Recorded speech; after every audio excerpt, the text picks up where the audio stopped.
Hello.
Sometimes I have to kill time. All right, looks like we're going to be starting the meeting now. So I'd like to call everyone to order.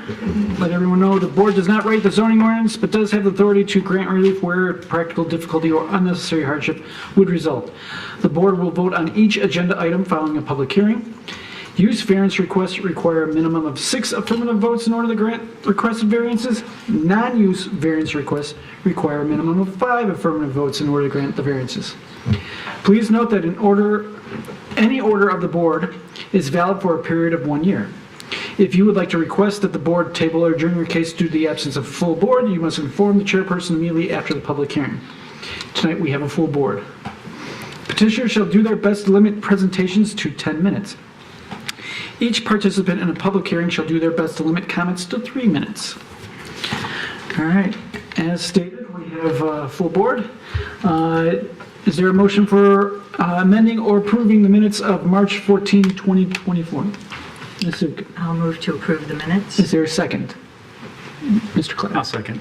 All right, all those in favor, please signify by saying aye. Aye. Opposed? All right, motion carries. There is no unfinished business, so we will move along to new business. Case number F-24-04-1. Whenever you are ready. Thank you. The subject site is a condominium complex which is located on the north side of West Webster Road, just west of Crooks Road. The site currently has an approximately 8-foot tall wooden privacy fence along the east and west property lines, which back up to the adjacent units.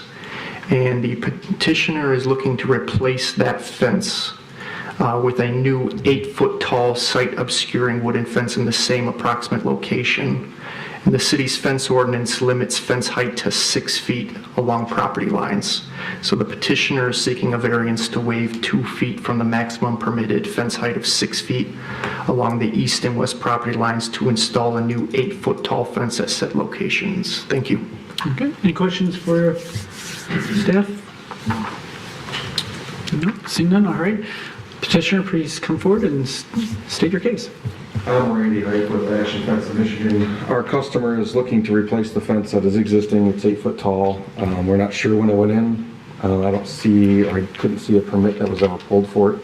It's quite old. They're only trying to replace what they already have. As you can see from the pictures, it is falling down. It is in rough shape. And the fence does benefit our customer as well as the neighboring customers because it gives both of them privacy. And then on the other side, the east side, it gives them privacy from the empty lot that's there that's someday going to be a commercial building or some kind of a commercial building site.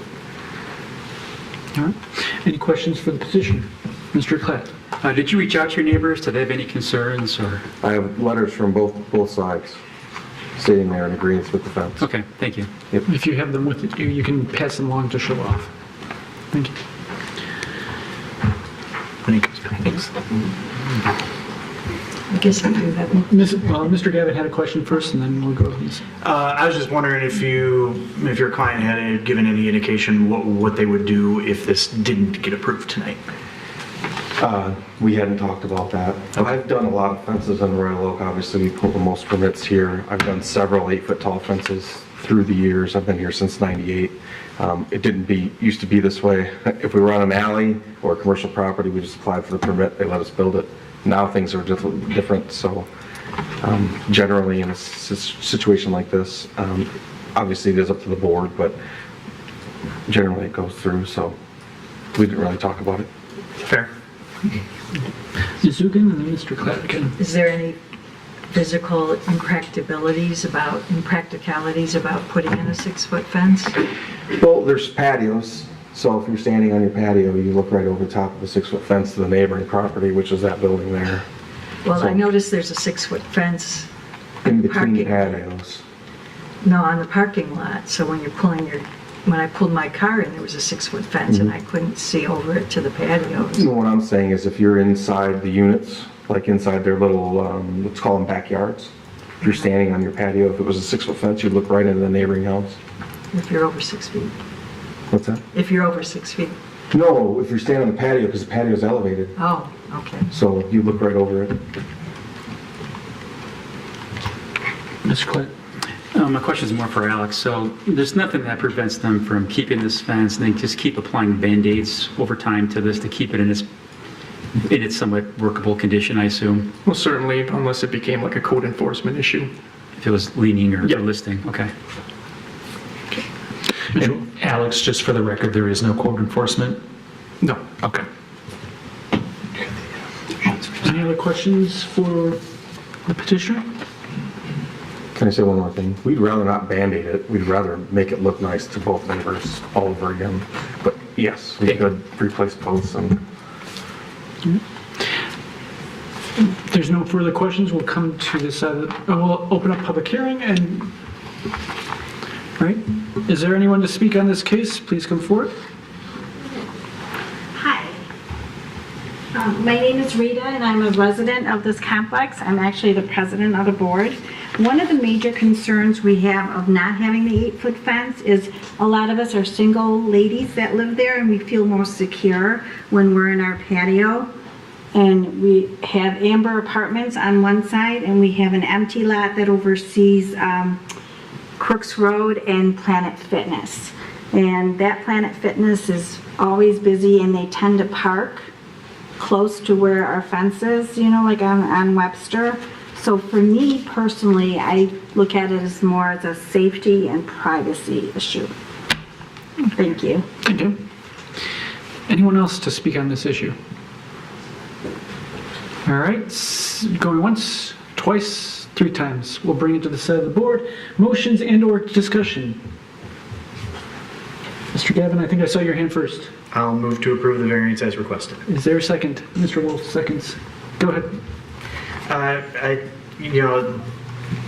Kind of an interesting history with fences on this board, but this one, I see it as being fairly straightforward. It's with, more denser living like this, and you've got the close proximity and the elevated patios and the vacant lot next door. It's, the concerns that I usually have with, going 6-foot fences or above are not really present here. There's definitely a good reason for having these. So I'm in favor of it. I think there's a practical difficulty here for that, and there's nobody objecting.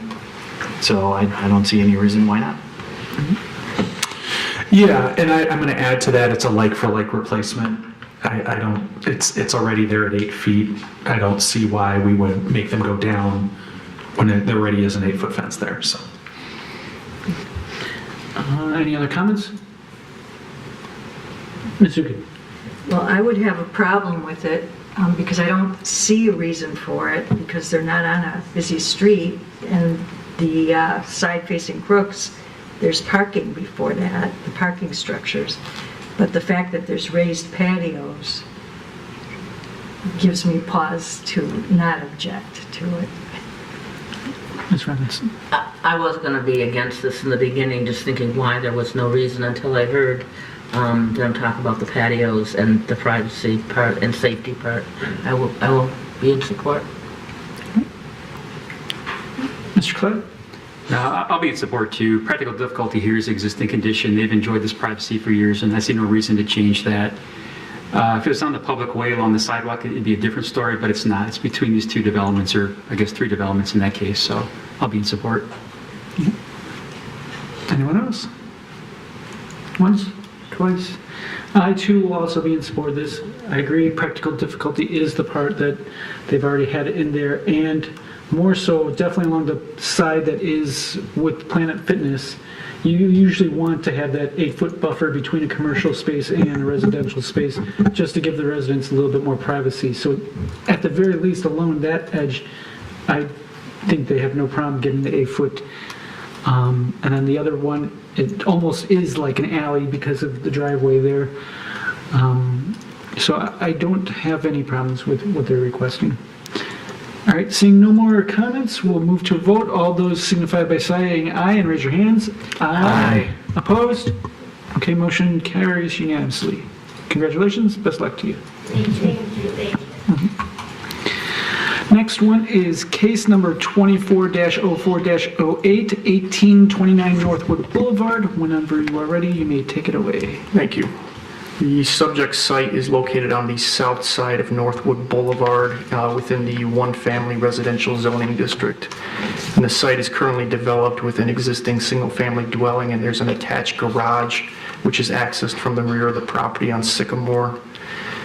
The petitioner is proposing to construct second and third story additions to the existing dwelling, which is going to be increasing its overall footprint as well as the overall floor area of the house itself.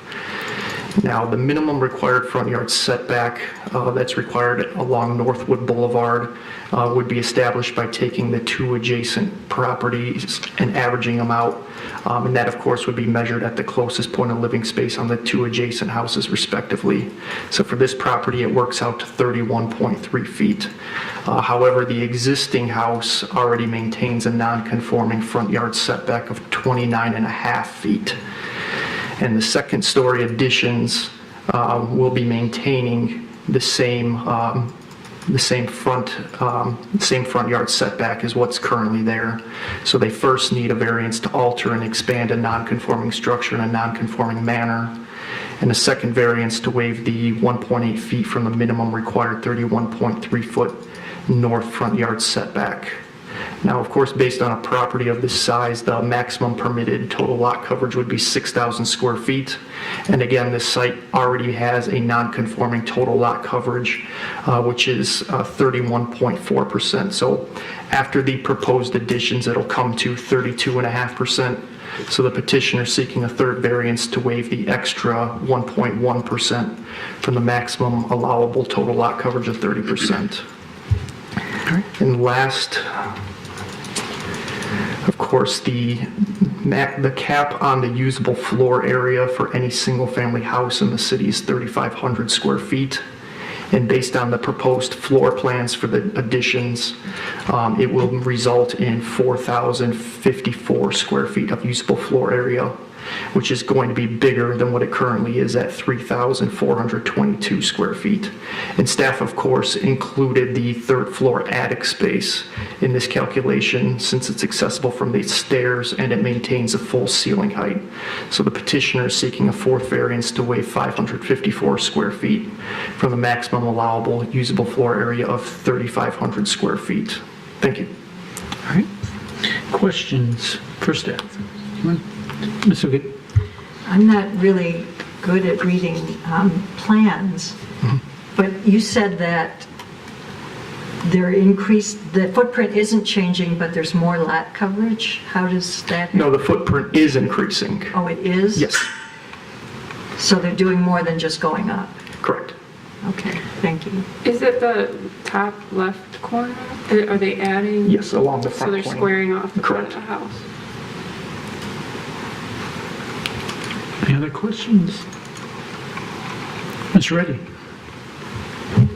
I'm sorry, I'm sure this has been asked before, but how would they be able to have an attic that we would consider not livable? What would they have to do to make it so that they do have an attic, but we wouldn't calculate it? There's a couple possible ways they could provide an attic that we would not consider as usable floor area. The most simple way is if it was accessed via like a pull-down ladder, but the fact that this one is proposed via continuous stairs, even if they weren't proposing to finish it, the fact that there's stairs there would make it very easy for them to, finish that and create an additional floor area without coming before the board. Any other questions? All right, seeing none, we will have the petitioner present. Good evening. I'm Michael Gordon from the architectural firm Moiseev Associates, the architects for this project, and with us tonight, the homeowners are both in attendance. And one thing, we were told that a letter was sent that supporting it. You did not receive anything from a neighbor? Yes. Okay. There's a letter in here. Is there a letter? Okay, thank you. I just want to make sure that that was a part of the package. Yeah, as discussed, we are applying for several variances. When we first approach a project, we try to avoid coming before you, and we try to come up with a solution that satisfies the client's needs and is best for the community.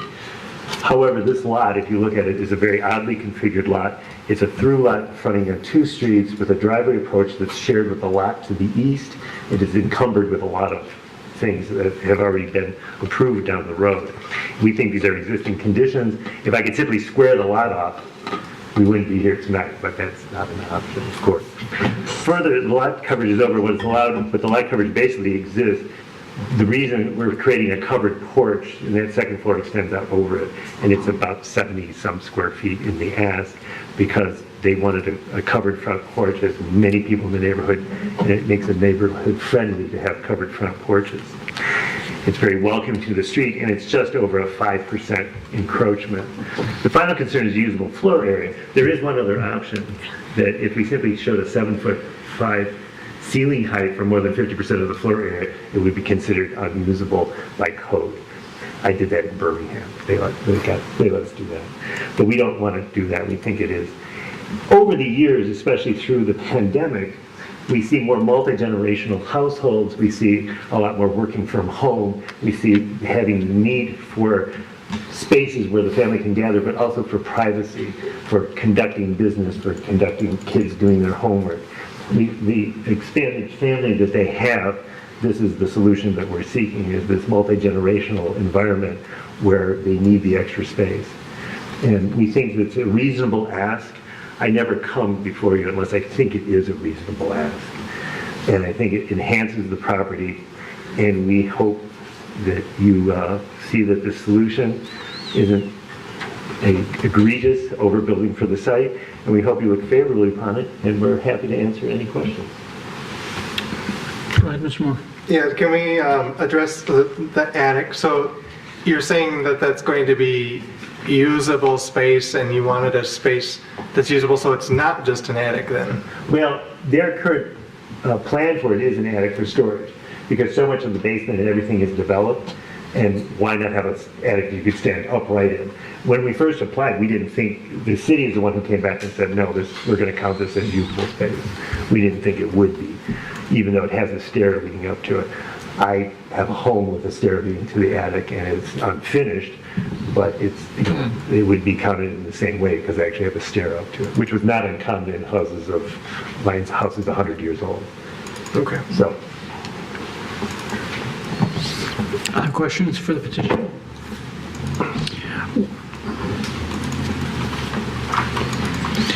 So what is the practical difficulty on having to have that attic as not 7.5 feet high for the ceiling? Because most people are not over 7 feet. You have to be on the gut there and store things. Yeah,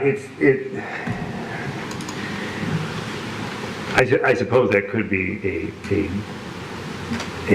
a condition, as it were, but it's, again, it's whether they use it or not at this present time to preclude that ever being space.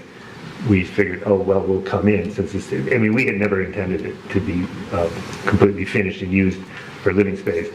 It was just that the house is very tight with storage.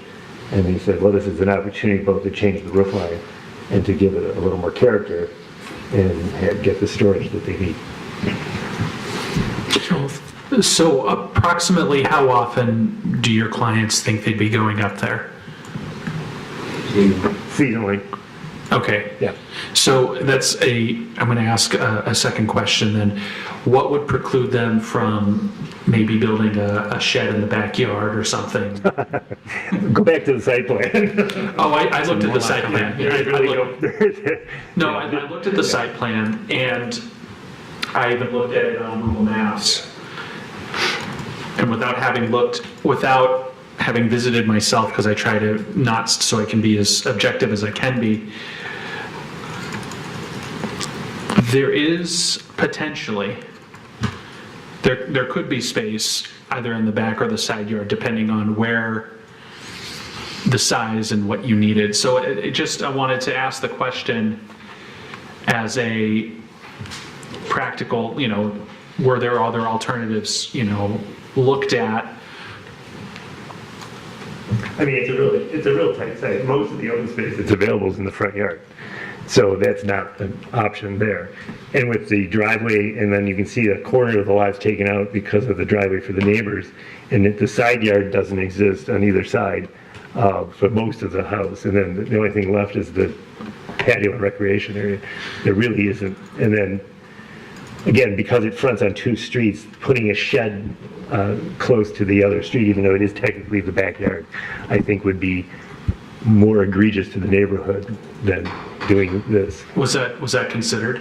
We've talked about every option. He's a builder. We've looked at a lot of things, and like I said, when I get here, it's a long route to get here. That we look at the options that are most practical and that we feel serve both the community and the client. So what were the other options that you considered? Oh, we had talked about adding into the garage. We looked at shed in the backyard. We looked at, even digging out some space for a cellar. I mean, we go through and do a cost analysis of what seems to make the most sense. Plus having additional bedroom space on the second floor lend itself to changing the roof line. We said, oh, heck, we'll just keep going and add usable space up, the attic space in the sky. So my last question, and then the last question I wanted to ask was there ever a consideration that you make it unusable attic space? Well, you mean usable attic space, but not usable living space. Yeah, like unusable according to the city's definition. Right. I mean, we certainly could put the ceiling at 7.5, and then by technical of the law, it can't be considered habitable space. I would consider a pull-down ladder in lieu of a stair. That's really what breaks the difference. But pull-down ladders are not exactly easy to take boxes up and down. We have 4 children. They're 2 in college, 2 in high school. We know they're going to grow and leave, but we want them to come home, of course. And the goal here is to take the items that are now being stored in the basement, try to get them into other areas, which is naturally an attic, which we don't have right now, and be able to use that for when one of them comes home, hopefully with their spouse and children, they have a place to be, and then also have other bedrooms for the other 3 kids. So that was the inspiration behind this whole concept, what we're trying to achieve for our family. We've been in this neighborhood literally since 2000. We were trying to stay there. We love where I live. My office is where I live. We don't really want to go anywhere. But we want to make this home what it needs to be for our family of 6 moving forward. And that's why my wife asked me to get underway with something like this. And we've actually been working on this for 3 years. So this is not something we just threw on the board and said, let's go for it. I knew it was a non-conforming lot and non-conforming building. I bought this property from Troy Wood many years ago, turned it into what I think is an asset to the neighborhood now. But when we did that construction, really we focused on the rear of the home. And that was the garage and everything that's there. Right now, if you drove up to the house from the street side, you guys are showing out numbers that were 3,500 square feet. I think that's laughable, because if you drive up, it looks like an 1,800 square foot bungalow. And so the inspiration here is really to service our family that's been lifelong residents of that exact neighborhood and try to accommodate what we see coming forward for our family. So let me ask you a quick question. You can come to the mic too if you want. Sorry. No, that's all right. So let me ask you a question on top of that. When you bought the house and moved in 2000, was it that size, or did you buy it as a smaller building and expand on it? You're right. It was a smaller bungalow at that time, and we basically added on the garage in the back, and then we built our bedroom over the top of the garage. Okay, so you're saying about 1,700 square feet you've added or so?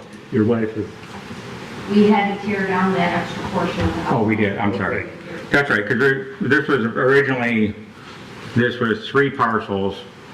We got the center parcel, and the original building had an offshoot that went off into the parcel that we were not buying.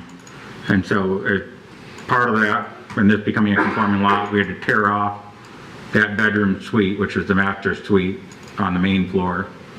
And so that was obviously a pretty large transformation, which is mainly only seen from the Sycamore side. Our street address is Northwood, but we access our garage from Sycamore. So. Mr. Clatt, I believe you. Yeah, my only comment is related to the shed. I don't know if that'll help here. I think it'll make the lot coverage request worse. That'll just make that other variance request worse. I don't think that'll help in this case. Mr. Reddy, I saw your hand up. Oh, I was just wondering if you could give us a little bit more detail on the need for the extra 1% of lot coverage, like what went into why that was necessary. I don't know, it's kind of a misnomer, because if you could pull up the floor plan, on the main floor, really what we have is a porch. And in order to make the elevation appealing, we're just drawing forward, the left-hand line, if you will, on the second floor, just to keep it in line with the front elevation all the way across. So on the main floor, we're not adding any square footage. On the second floor, we're just bumping it out. I think it's like 47 square feet to bring it in line so that we can have an elevation that's appealing and not a bungalow. That's it. So that was the design intent behind pulling that forward. All right, I think I saw someone's, Ms. Zukin. Is the Northwood elevation now going to be the same as the Sycamore elevation? It'd be similar in architectural style. That was why I retained Michael to pull this all together. So yes, I mean, it's very similar in architectural style. Right now, Sycamore elevation and Northwood elevation, from an architectural standpoint, they don't make any sense. So. Yeah, it looked like I was looking at two different houses when I went front and back. Ms. Robinson. I'm going back to the attic now. That attic has always been there. Am I right on saying that, or is that's changing now? That's new. There's no attic. There's no attic now. Right now it's a rafter frame. You couldn't go up there at all. Other than just, okay. Right. So what you're doing now is putting this attic in. How much of the ceiling height is going to be 7.5 feet? Only the apex, only the highest point. Width. The width. Just that 1 foot section then. It tapers out from 7.5 down. Like a bungalow. Okay, so the part that's 7.5 feet is what, this wide, this wide? It's all pitched, so only the highest point at the beam. Because you can only count so much as usable, from an architect. Can you go back to the person that would say, and other than halfway down to the 5.5 foot. Sorry, Alex, can you go back to the front elevation? Well, we'll note that the elevation of the building itself probably won't change whether the height of the ceiling in that room is whatever foot you want to build it at. The overall height of the structure isn't going to change. So all you're doing is asking them to change the height on the inside, and whether that's significant enough or not is a discussion that you'll have.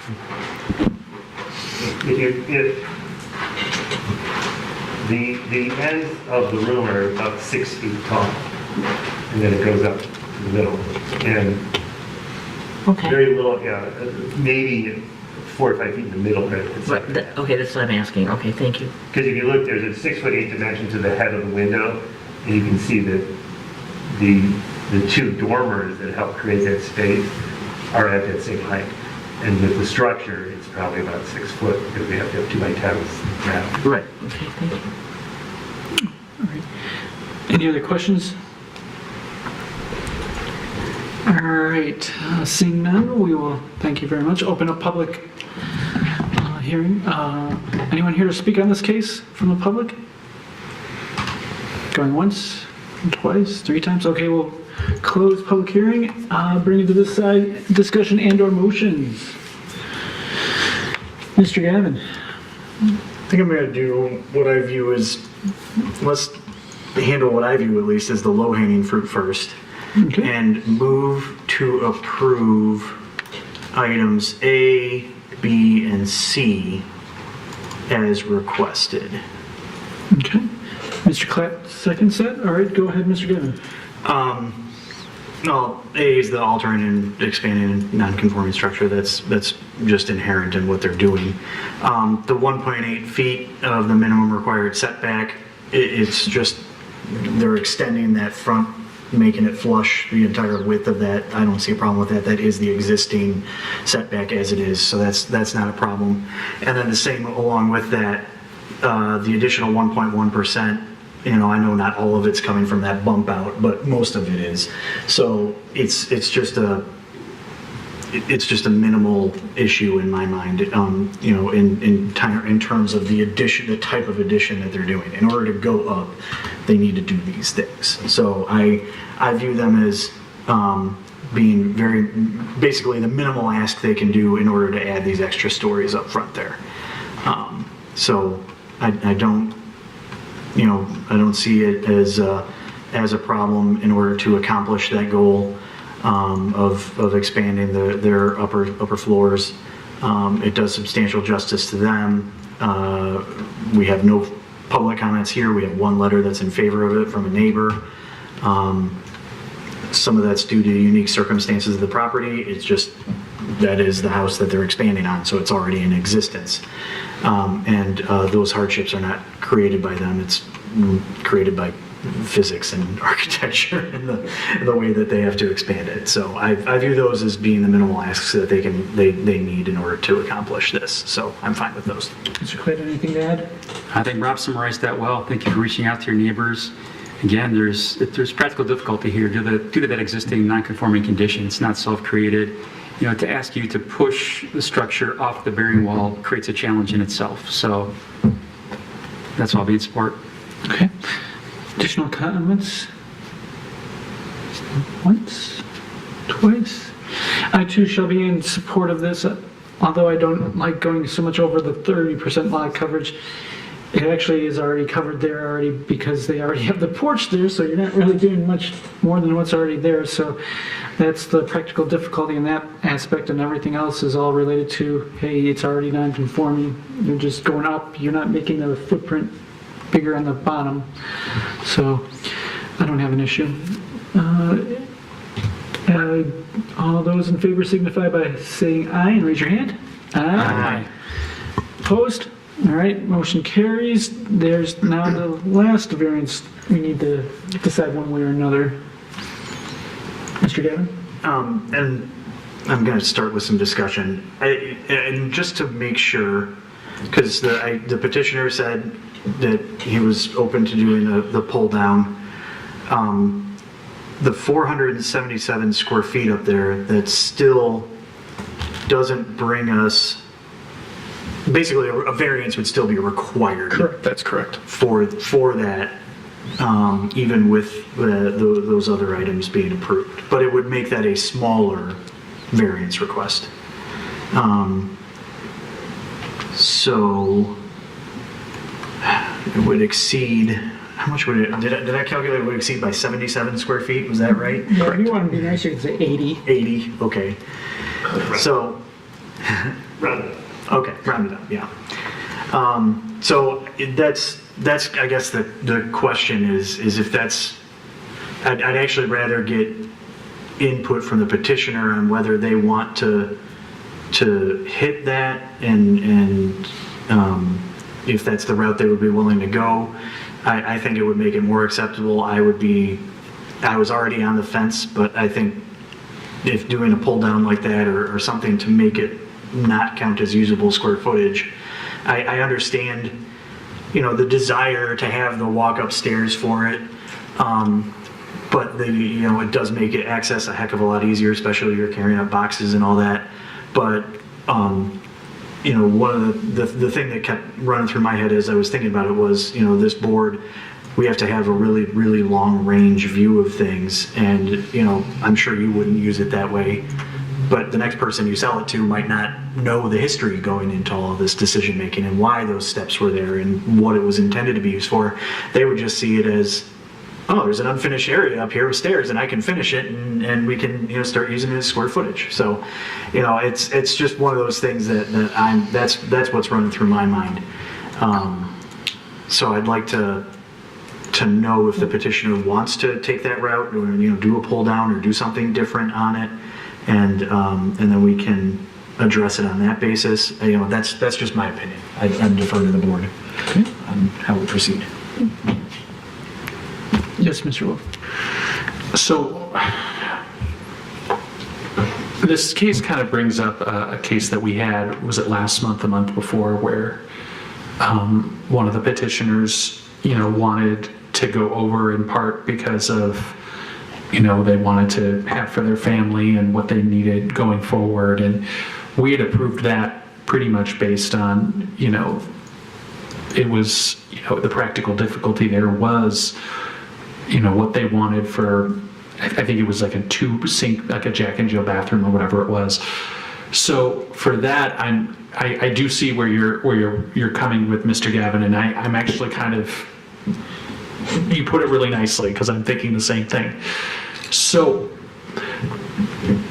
I guess the question is would we want them to come back a second time in the future in front of us?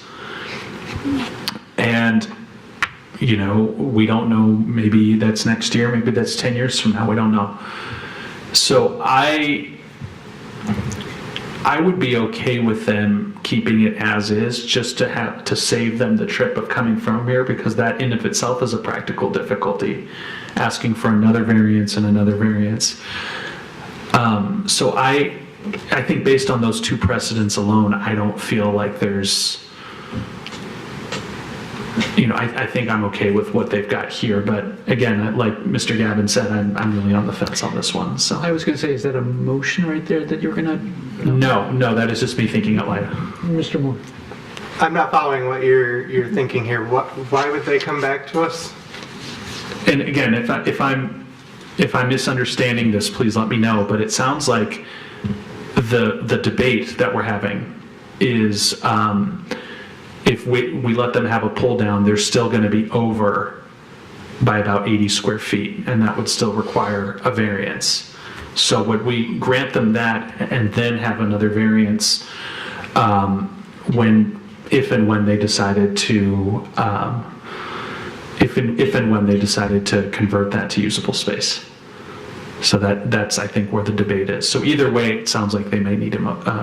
They may need it. Mr. Klett first, and then Mr. Mayor. Yeah, just the challenges. So it seems like might be okay with the square footage, but we want to make it less functional by, kind of forcing them to do the pull down stair versus a practical stair that's safer. Correct. So that's the only challenge. And usually I'm in favor of square footage in excess of 3,500 when the lot supports it. In this case, it's close. It doesn't really, we're over on the lot coverage too.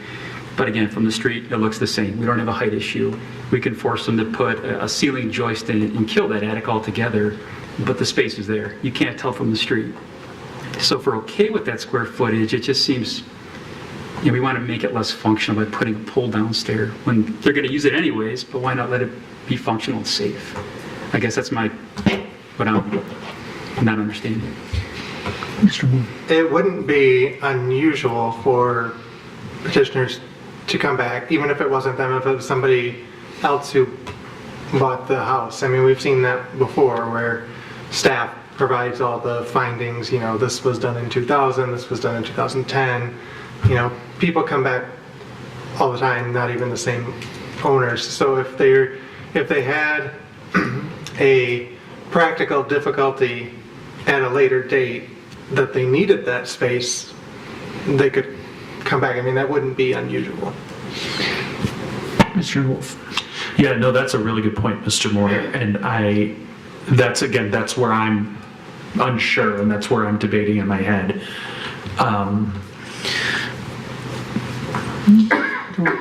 Oh, no, I was going to say that for me, going and getting a second variance seems like a practical difficulty based on the time and the cost and everything like that. But I do understand where you guys are coming from. I'll make one comment and then someone can go from there. Whether we reduce it or not, we're going back and forth on it, and I've heard some talk of, hey, it's seen the same from the street no matter what, and we're hemming and hawing on this. Maybe we ought to someone take a crack at just seeing if it passes, and if not, then go with the discussion. That's my thoughts. Mr. Reddy's hand up first, then Mr. Moore and Mr. Crabb. Oh, I was just gonna say, I mean, was it, I'll take my hand back down considering what I think Mr. Moore. Yeah, I'm not understanding what you're wanting in a motion, because I don't know that we've made motions before that have altered somebody's plans. We ask them to say, no, this is what I want to do. And I don't think that we've had that official confirmation yet that yes, they are going with the stairs. So if that's their official point of view, then I think, that has to be stated by them and acknowledged by staff. And We haven't formally asked them yet, but yes. And I just have one other comment. I guess how I feel like I'm leaning on this is to lean on the side of safety and say, let the stairway be a stairway, but make it so that someone might put some ways so it's not going to be a usable space with rafters across it. It doesn't have the height that you would use that as a bedroom, but you could definitely still use it as storage for Christmas stuff or luggage or whatever.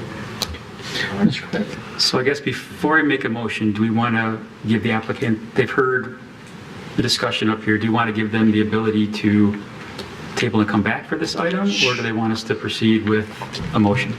We've had a little conference here, Nancy, I appreciate your input, and we would put in rafter ties at like 7.4. We would do whatever it took so that you could, to make it legally non-habitable. So in other words, you'd be willing to allow for a lesser variance request to allow for still the porch portion, but take off the livable portion of the attic space, basically. I think that's what you're saying, right? Yeah, yes. Okay. In summary, yeah. All right, thank So you. the 80 square feet is what. Yep. All right, so we've heard from petitioner, Mr. Wolf. I'd like to make a motion to approve based on what the petitioner just said. Okay, so waive 80 square feet of the maximum permitted 3,500 square feet, basically. All right, Mr. Gavin for a second. I will second that, but before we do that, I just want to confirm with staff that those numbers work. That's their understanding as well. thank you. Yes. If we want to, we can even amend it and say 100 because you're still safer. 80 square feet is fine. 80, Okay. Then I support it. Okay. Mr. Wolf. Again, it's back and forth, and I really appreciate my colleagues, really bringing in a lot of good things. But it sounds like the petitioner showed some flexibility in putting in those rafters, and I wanted to thank Ms. Robinson for really giving a good explanation because I didn't know that at all. I think it is a little bit of a practical difficulty to have them come back a second time, but at the end of the day, right now in front of us, it's a smaller variance, and we're supposed to give the least amount of variance to give them their requests. So I think that's a fair compromise. Mr. Gavin. I don't have anything to add further beyond what we've all discussed already. All right. Anyone else? All right. I, of course, will be in support of this motion. I think it's a lesser variance, and it goes along with the porch that's already there, so the square footage is already taken up for the most part, so I don't see any harm with granting him the 80 square feet. So, moving the vote, all those in favor signify by saying aye. Aye. Opposed? All right. That motion also carries of waiving 80 square feet. Thank you. Thank you. Thank you. We will move on to case number 24-04-09, 329 Parkdale Avenue. Whenever you are ready, you may take it away. This site is located on the north side of Parkdale Avenue, just east of Rochester Road, and it's located in the one-family residential zoning district. And it currently contains a bungalow-style single-family dwelling with a detached garage also on site. And the petitioner is proposing to construct a full second-story addition to the rear of the existing dwelling, and that's going to be directly above existing first floor living area. So it's going to essentially create a full height second story. However, with this one, the overall footprint of the dwelling is going to remain unchanged. Now, the zoning ordinance requires a minimum 35-foot rear yard setback, and the house unfortunately maintains a non-conforming rear yard setback of 25.9 feet. And the second-story addition is going to be maintaining that same rear yard setback. So the petitioner needs two variances. The first one is to alter and expand a non-conforming structure, and then the second one is to waive the 9.1 feet of the minimum required 35-foot north rear yard setback. Thank you. Questions? No. Mr. Clark? Quick question. 93 feet seems to be, that's definitely not the norm. I mean, even from an average standpoint of lot depth in Royal Oak, I assume that's below the average? That would be a non-conforming interior lot depth. Okay. Yeah. Thank you. Any other questions? Mr. Wolf? Alex, do you know by any chance what year the house was built originally? I believe it's over 100 years old, but the petitioner can probably give a more accurate number. Mr. Moore? Yeah, there's a plaque on the front that says 1912. Well, there you go. It's old. It's a dairy farm. All right. Any other questions? Seeing none, the petitioner may present their case then. I am Ray Rivard. I am the homeowner and who will also be doing the work that I'm proposing. When I bought the house about a year ago, I had no idea of the variance law or anything. I just bought pretty much the biggest dud I could find that I knew I could afford to make a 4-bedroom house, which is just planning for the future of what I'm trying to do. Yeah, it's basically just been a learning experience. I totally thought that when I saw this house, the back of the roof is 112 years old, so it needs to come off anyway, and I thought that's perfect. I have to do that anyway, so I can build up from there, and that's really it. After doing inspection and stuff, I've had a structural engineer come out and make sure all the footings and everything are sound to build on top of. Under the porch, they are good. It's 48 inches already there. Wherever they did that, I'm grateful for. I don't know why they did that then. But yeah, so it's literally just going up. The footprint does not change at all. And that's, yeah, that's really all I got. Okay. Any questions for the petitioner?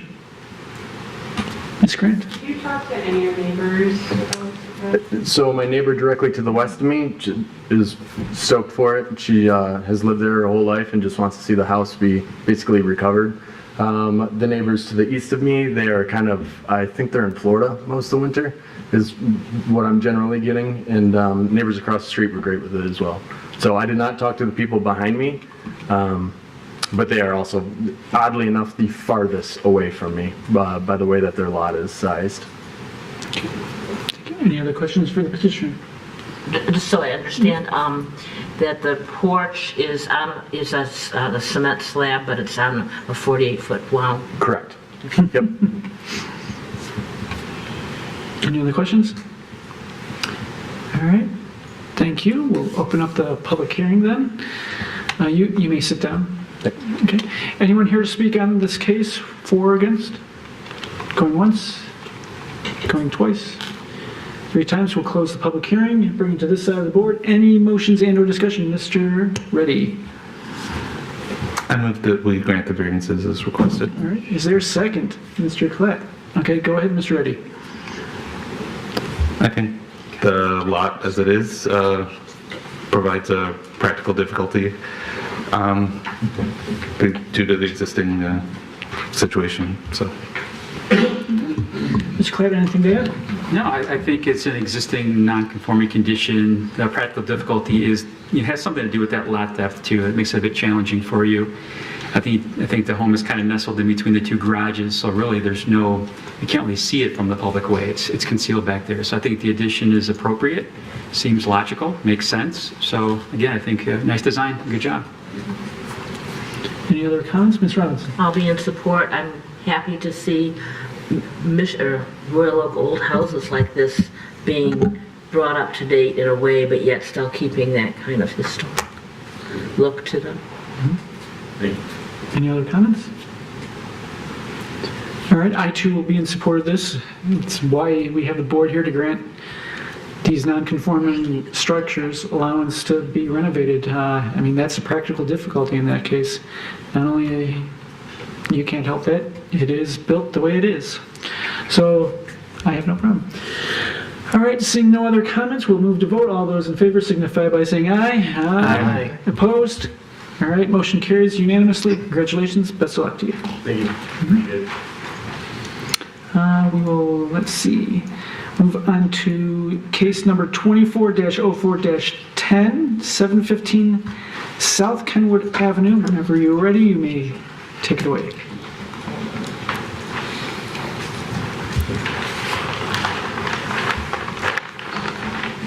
Good evening, how are you? Oh, wait, sir. All right.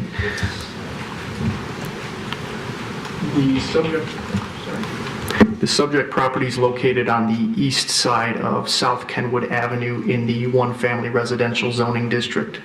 And the property is currently improved with an existing single-family dwelling and a detached garage located in the rear of the property.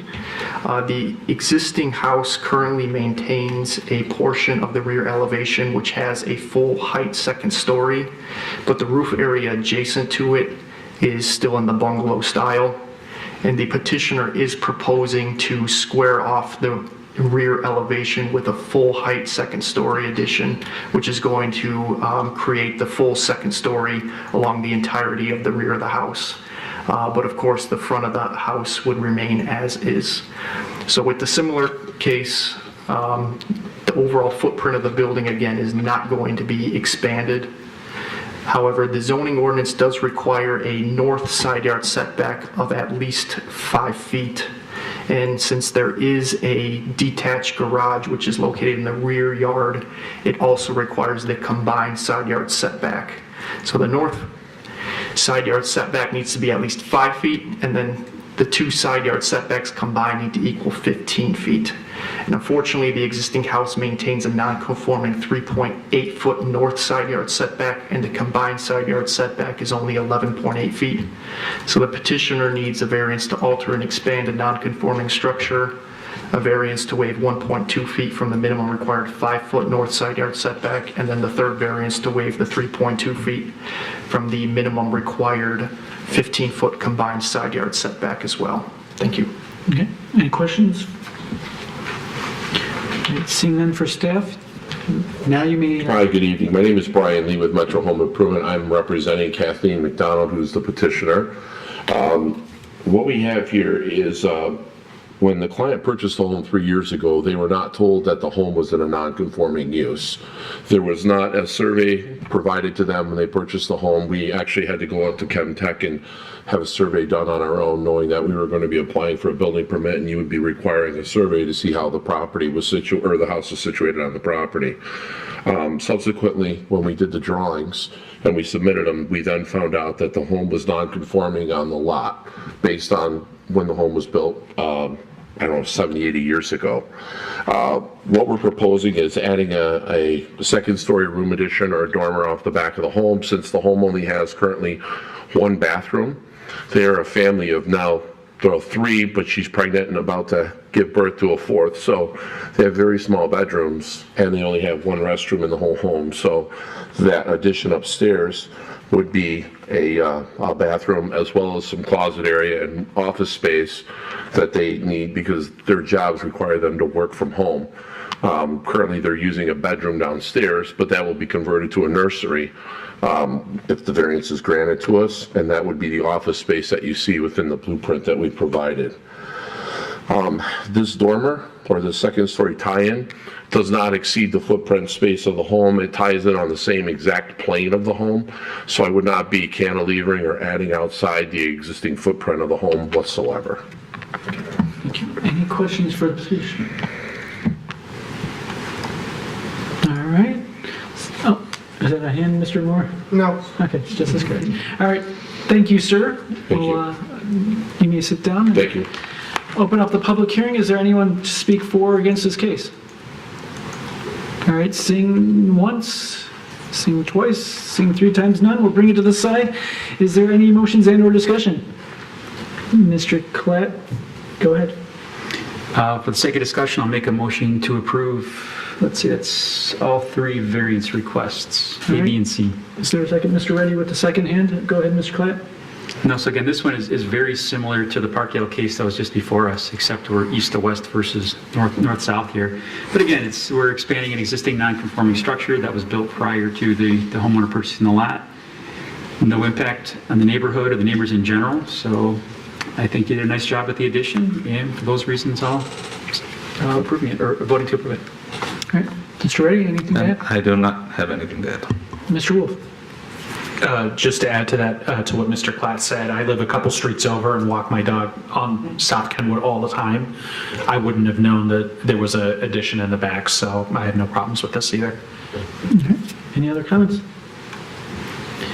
All right, I too will be in support of this again. Excuse me. Bless you.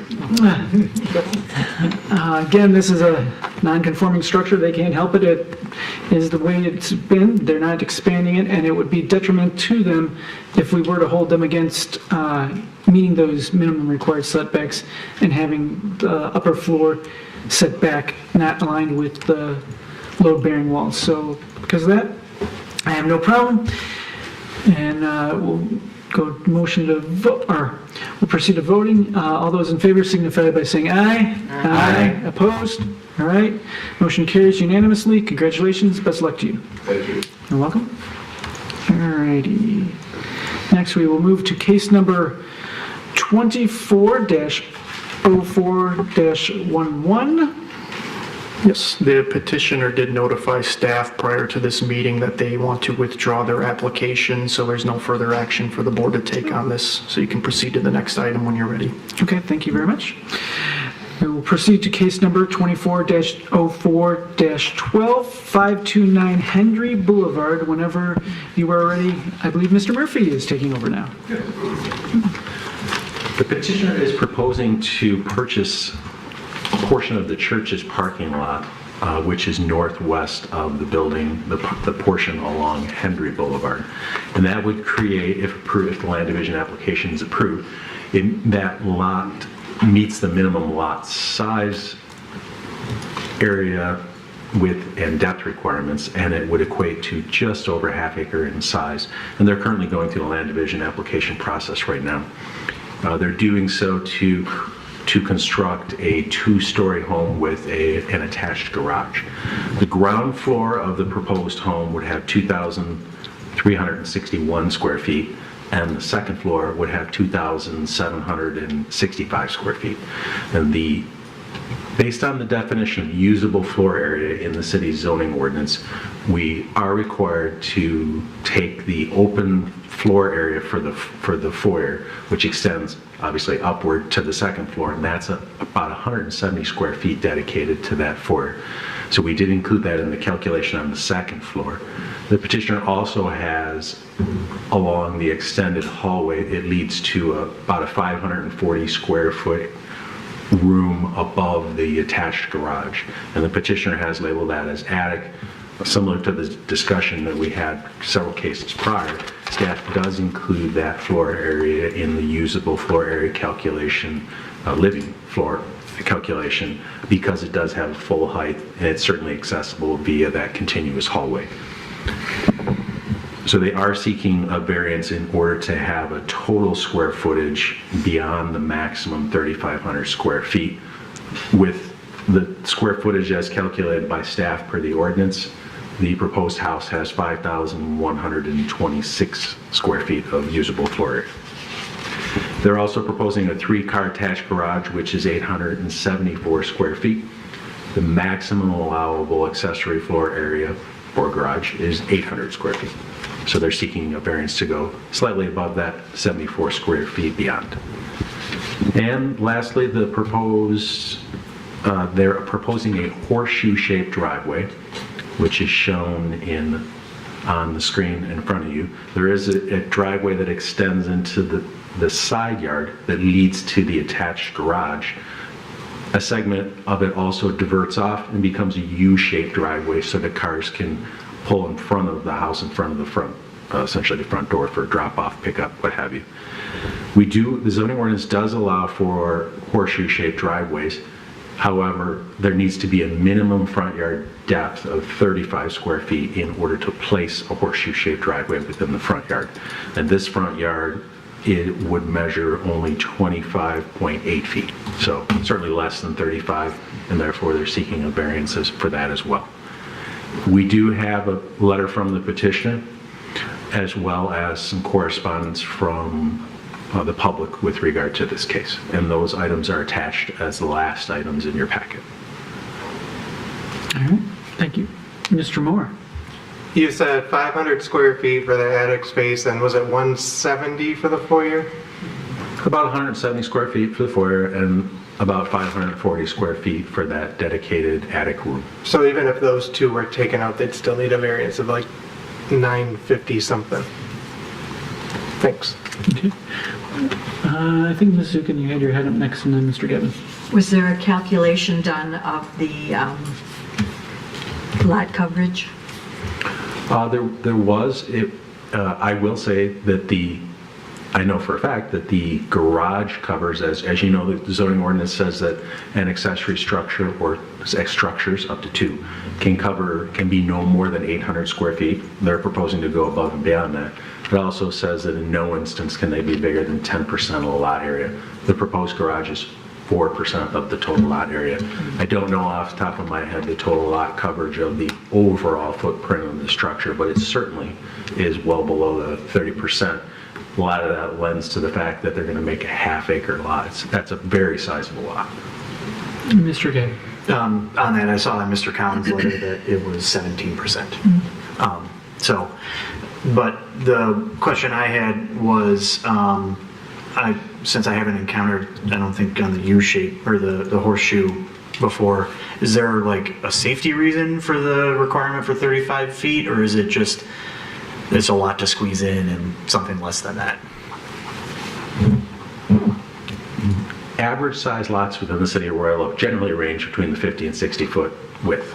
Even 60 is pretty generous. Yeah. So to have an area for turning radius, 35 feet is really a minimum to be able to have a turning radius for one vehicle.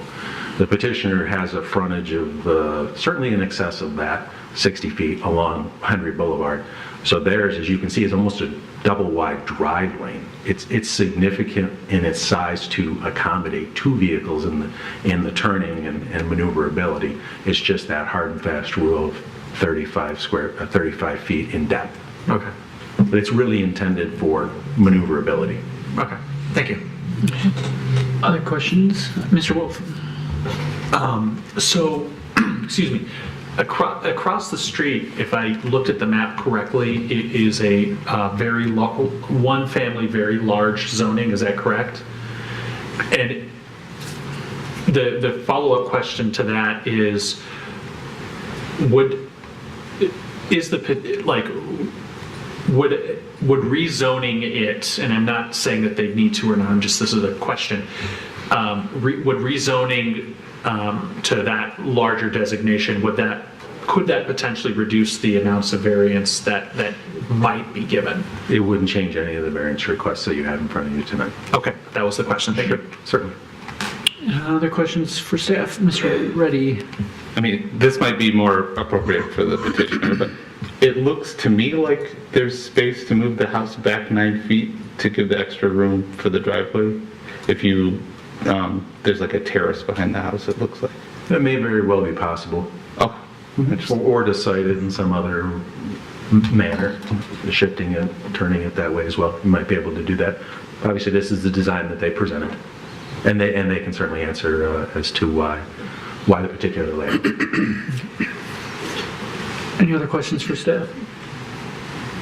All right, seeing none, the petitioner may come forward and present their case. Good evening, Mr. Chairman and zoning board members. Dennis Cowan with Plunk & Cooney. I am here this evening representing Mike Nadolski and his fiancee Madison, who have the property under contract, and also with us is their architect of record, Brian Nieper, who has made the preliminary designs for the house and the sketches that you see. Is there any way we could bring up the elevation, the front elevation of the house, just so we get a sense of the look of the house?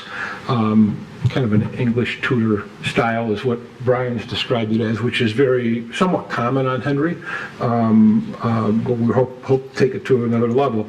So what I'd like to do is a little introduction. Michael and Madison would like to address you, and then I'll go through the actual criteria. But I believe we have a special opportunity here tonight to do something special with a special piece of property. This lot is currently part of the First Presbyterian Church, which goes back over 100 years here in Royal Oak. They purchased this property in 1915 from the Henry Boulevard Land Company for $5,000. They soon after that constructed their first church on the property, and the congregation began to grow. At about the same time, the Henry Boulevard Land Company had the property platted and contains the same configuration that we have today, which is very different from most streets and most neighborhoods in Royal Oak.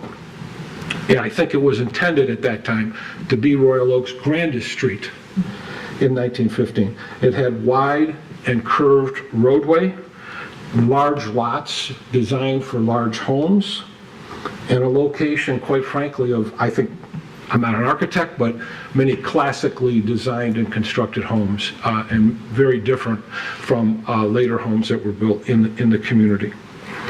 Interestingly, all this activity occurred when the Royal Oak was still a village, because they weren't incorporated until 1921. So obviously there was a forethought put into this. The current church building, which is very close to this parking lot, was built in 1955 by a renowned ecclesiastical architect, Harold Wagner of Philadelphia, and that is the structure that is still there today. Now, I mention this background on Henry Boulevard and the First Presbyterian Church because I think they're part of the rich history of this particular geographical area of the city, and quite frankly, of the city's fabric, and these are special places. And against that backdrop, I want to invite up Mike and Madison to address you.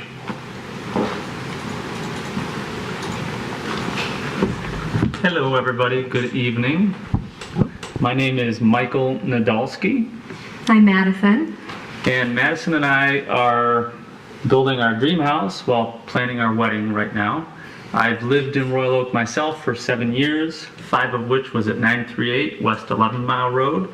I work in downtown Royal Oak. In fact, I can walk to work where I'm at now, and I can walk to my church, St. Mary's, where we're doing our marriage prep. And from our condo now, from our front windows, we look down Henry Boulevard. It's one of the passages and routes that we take as we walk to downtown to get coffee on the weekends, to go get sushi, to go get Italian food, or just to walk and be around. And as we walk that street, we always said, wow, this is a street that we'd like our children to walk someday.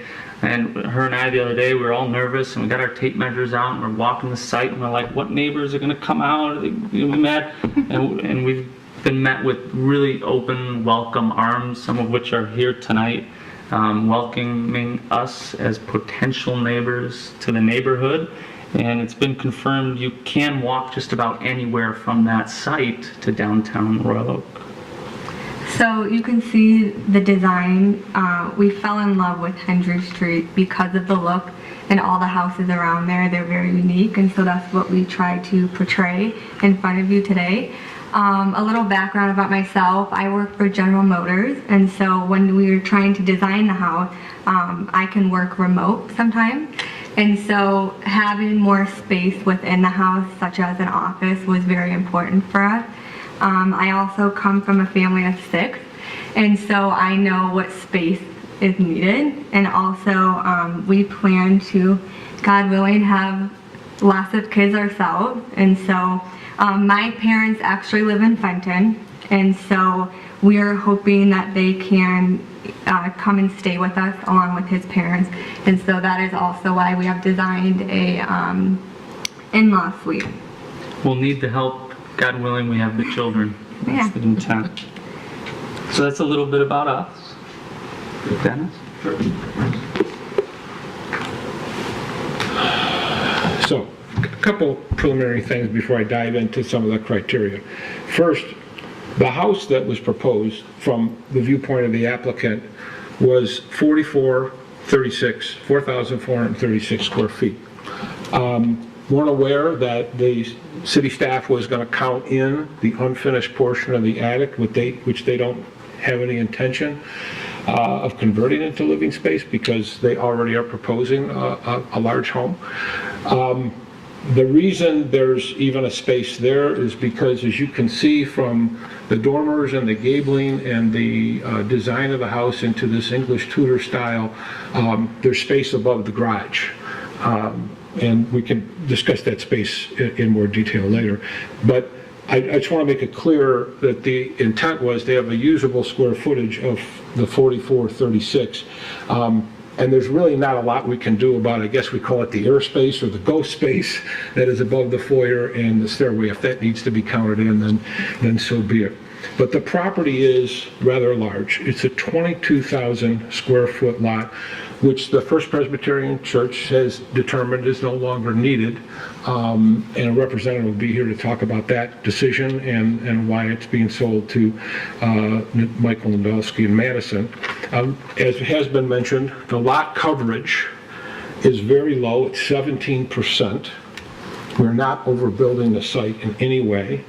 We meet all the other primary requirements for a single-family home of width, depth, and setbacks in the rear and side yards. And by the way, just so I can touch on this while I'm thinking about it, the way the house was laid out, and it's an irregular shaped lot, it's a very large lot, but there's a lot of space, especially on the northern side, you really can't do a lot with. By the way, we're creating a ton of green space, which the neighbors have all said they don't want to look at a parking lot anymore, so they'll be able to look at a beautiful home and the green space. But if you look at how it's laid out, the 25-foot setback was observed. We're right at the 35-foot rear yard setback. We didn't really want to encroach on that because there's a play area behind there, and we didn't want to really get any closer to that than we needed to. So we were trying to observe that 35-foot rear yard setback. Despite all this compliance that we have, there is a conflict between two provisions in the zoning ordinance, which is the lot coverage and the 3,500 square foot limitation. We believe in this instance, given the size of the lot and the other compliance, that this is somewhat unreasonable, and we believe we should be allowed to build a house of this size. And we would also have the ZBA take note, and I think anybody who walks the city, drives the city, lives in the city knows this. There's been a move to have more space in homes, and that's occurred primarily through teardowns, which have been smaller homes that were maybe built 60, 70 years ago being torn down. I don't know what the numbers are, Mr. Murphy, but I know they're pretty significant the last several years with permits for new construction, which I think is healthy for the city because we do need to have a turnover in stock from time to time. That's healthy for any city. I'd also note that with respect to the fairness issue, the large homes on the Henry Boulevard neighborhood, and by the way, we're using the map that I attached, which was developed by the planning department, something you all went over in a meeting with the planning commission a few years ago. So that's the neighborhood, and if you look at that neighborhood of the large lot zoned homes, there are 27, and 8 of them exceed the 3,500 square foot restriction, and in fact those 8 average about 4,703 square feet. We believe also that we meet the objective of the master plan, objective 1.2, to enhance the physical appearance and economic value of existing neighborhoods. We also believe that this site is proportionate to the church, and I think this is important. The house is going to sit a little bit as a one-off. We have a long line, Oakdale, as you know, just to the north, dead ends into this property. The Nadolskis will maintain the evergreens and the screening. So this house is going to be a little bit of an island, But to the neighbors across the street, it's very important because and the neighbors next door, because they finally get a house there and they get greenery, which is something they very much want and desire, that I think will enhance the value of their homes in that area of the city. So we think that granting the variances will do substantial justice to the applicants as well as others who live in the district. We do have unique circumstances. Today, this property is covered in asphalt. It's been used as a parking lot. It's in a regularly shaped lot that is adjacent to a magnificent church building. Don't think we're going to find too many other pieces of property like this in the city of Royal Oak, quite frankly. And again, I want to emphasize, it's unique in its proximity to the church because it's right next to it. It's not a couple doors down, anything like that. It's right next to the church.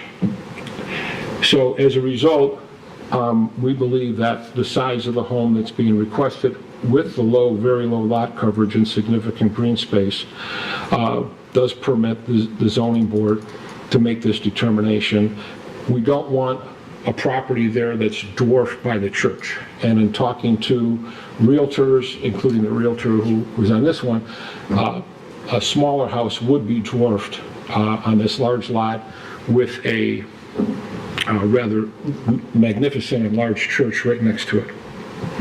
Finally, this is not self-created. The Michigan Municipal League zoning handbook, or zoning variance handbook, calls this particular standard the most misunderstood.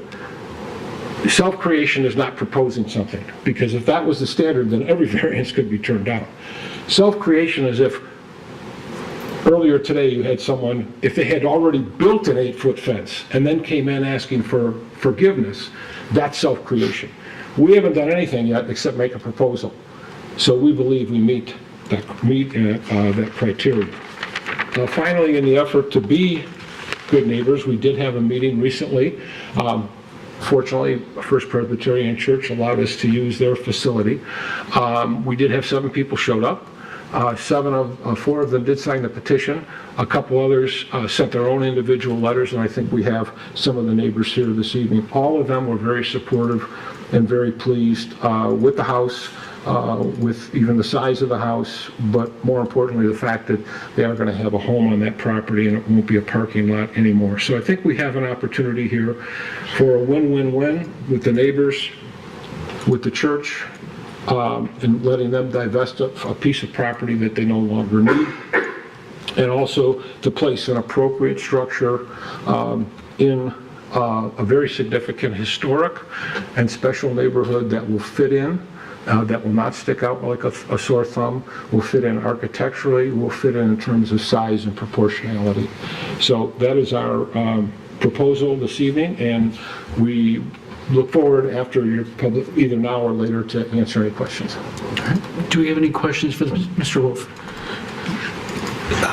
This may or may not be, you may or may not be able to answer this, but looking at Google Maps, and I used to live very close to the church, it seems like they are they going to use that other half of the lot, or is that also eventually going to be disposed of? Because it looks like they have a lot of parking on the east side of their property.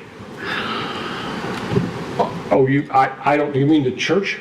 Yes, so we know there's a land division, obviously we know. So the resultant lot, the east side of that lot, is that also going to be disposed of eventually? You'd have to ask, I don't know. You mean, do you mean the one on the other side of the church, not the thin lot, that's the thin strip? Are you talking about that? The thin strip? All right, you can, yeah. Oh, this is... Hi, my name is Kevin Ball. I'm the clerk of session at First Presbyterian Church of Royal Oak, and we have no plans to dispose of that. Okay, so you're, okay. And we can't. We need that space in order to conform with the city regulations regarding parking to worship space within the church. Okay, so just to make sure I understand, you are overparked, and by splitting that into 2, you're not going to run afoul of other city? No. Okay, no. That was the question. Thank you. Okay, got it. Questions for the petitioner? Mr. Reddy.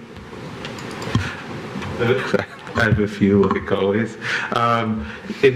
So this is the question I asked Mr. Murphy earlier.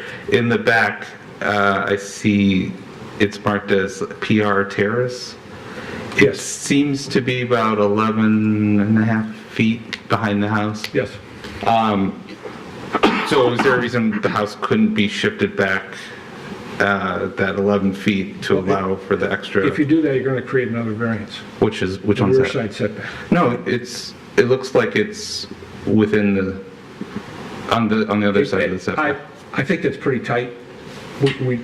You see the line? Yeah, I understand that, Yeah. but I think we, it's not that easy, I've learned this from talking to architects. It's just not that easy to just say, we're just going to move it.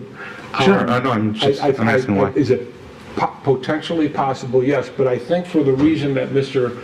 Murphy mentioned, that 35-foot, which is globally applicable, and most of the houses, as we know, are 40, 50, and 60% wide lots. And I would say that 35 feet would be needed. In this instance, because of all the frontage we have more than enough space to have a turnaround. And as a matter of fact, there's 2 curb cuts now, so we wouldn't be changing that. They might be smaller because they were doing ingress and egress, and we'll just kind of have a one-way orientation. So I think this is the preferable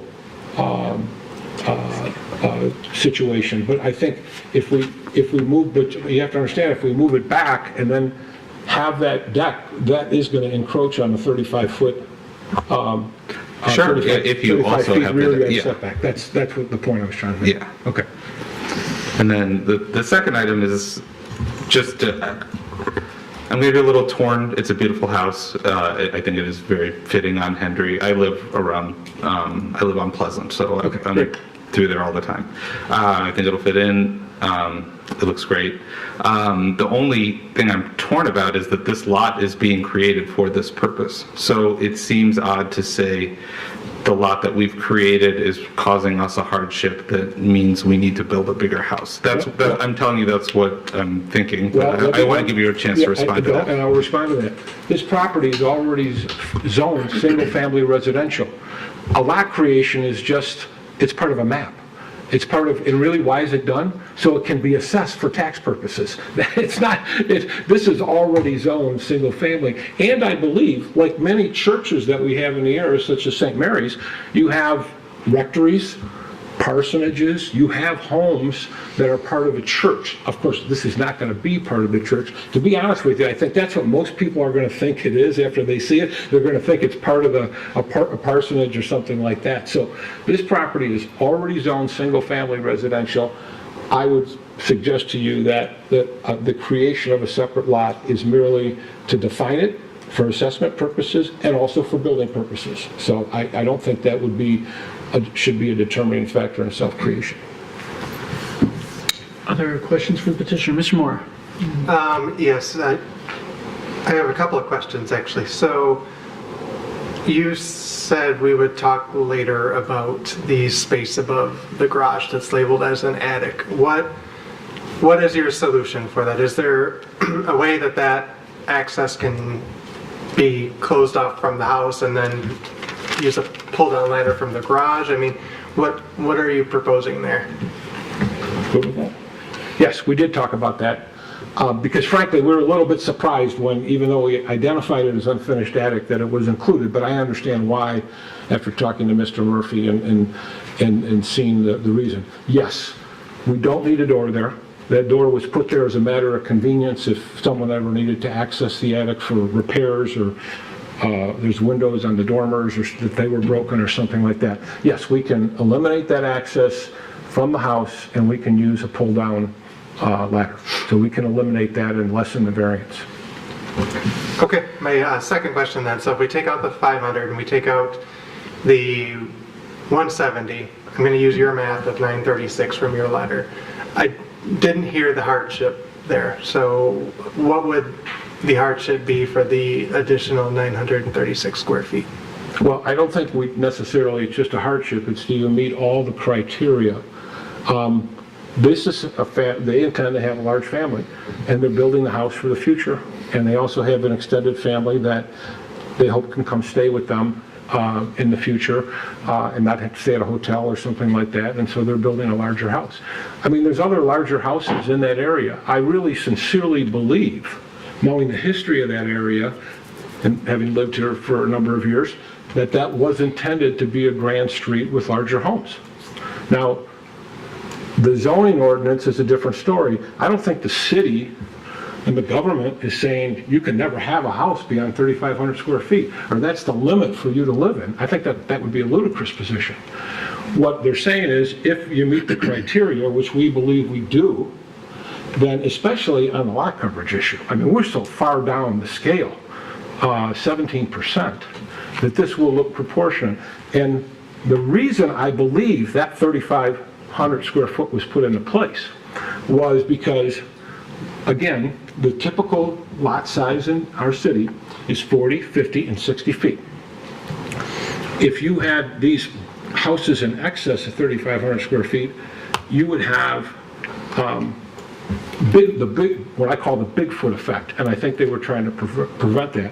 There's nothing, I believe, that was trying to be prevented in a large lot area, designated that way, planned that way for over 100 years, to ask for consideration of this very large lot to have a slightly larger home than, I think, what we believe were about 900 feet over the 3,500 square foot restriction. So that would be the proposal and our rationale for it, in addition to the personal choice. And I think, look, in Royal Oak, it is a community about diversity and diversity of choices. Some people want to have a smaller house. Some people don't want to take care of a large house. Some people don't want to pay the taxes on a large house. Others choose that, and then we have everything in between. And in Royal Oak, when you look at some of our larger house areas, if it's Vancetta or if it's Henry, perhaps Lexington is another one, people have the opportunity to have a larger home and have taken, with your permission, advantage of that opportunity as long as it meets all the criteria, and we believe we meet that criteria. Thanks. Any other questions? Mr. Gavin? Not really a question, more just an observation. On the rear terrace, I think that site plan is not showing the bathroom bump out that I saw in plans later on. I was just wondering if anybody could confirm that, because that would affect living space, and you're pretty much maybe only a foot or two off that 35 rear yard setback.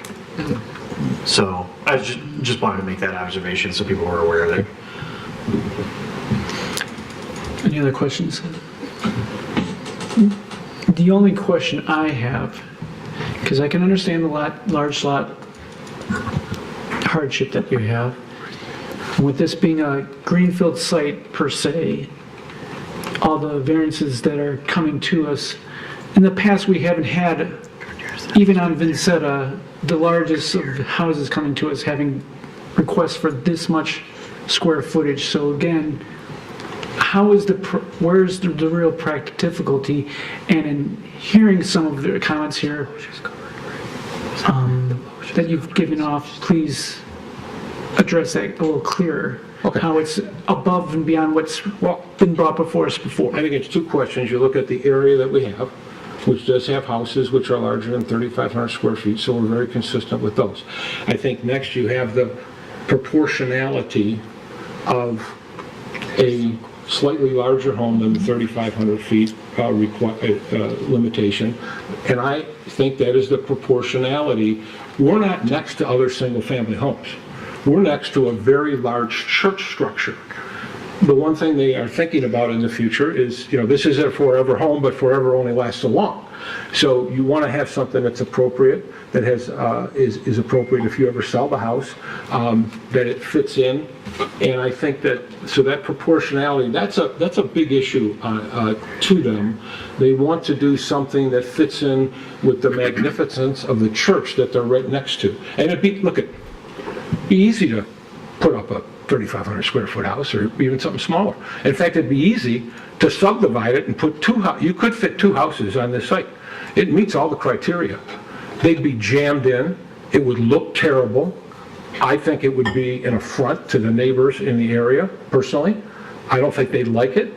I think that what everybody wants to see is something appropriate for this site, given the historic, it's not a historic district, but the historic significance of this area over the last 100 years and how it's been built up.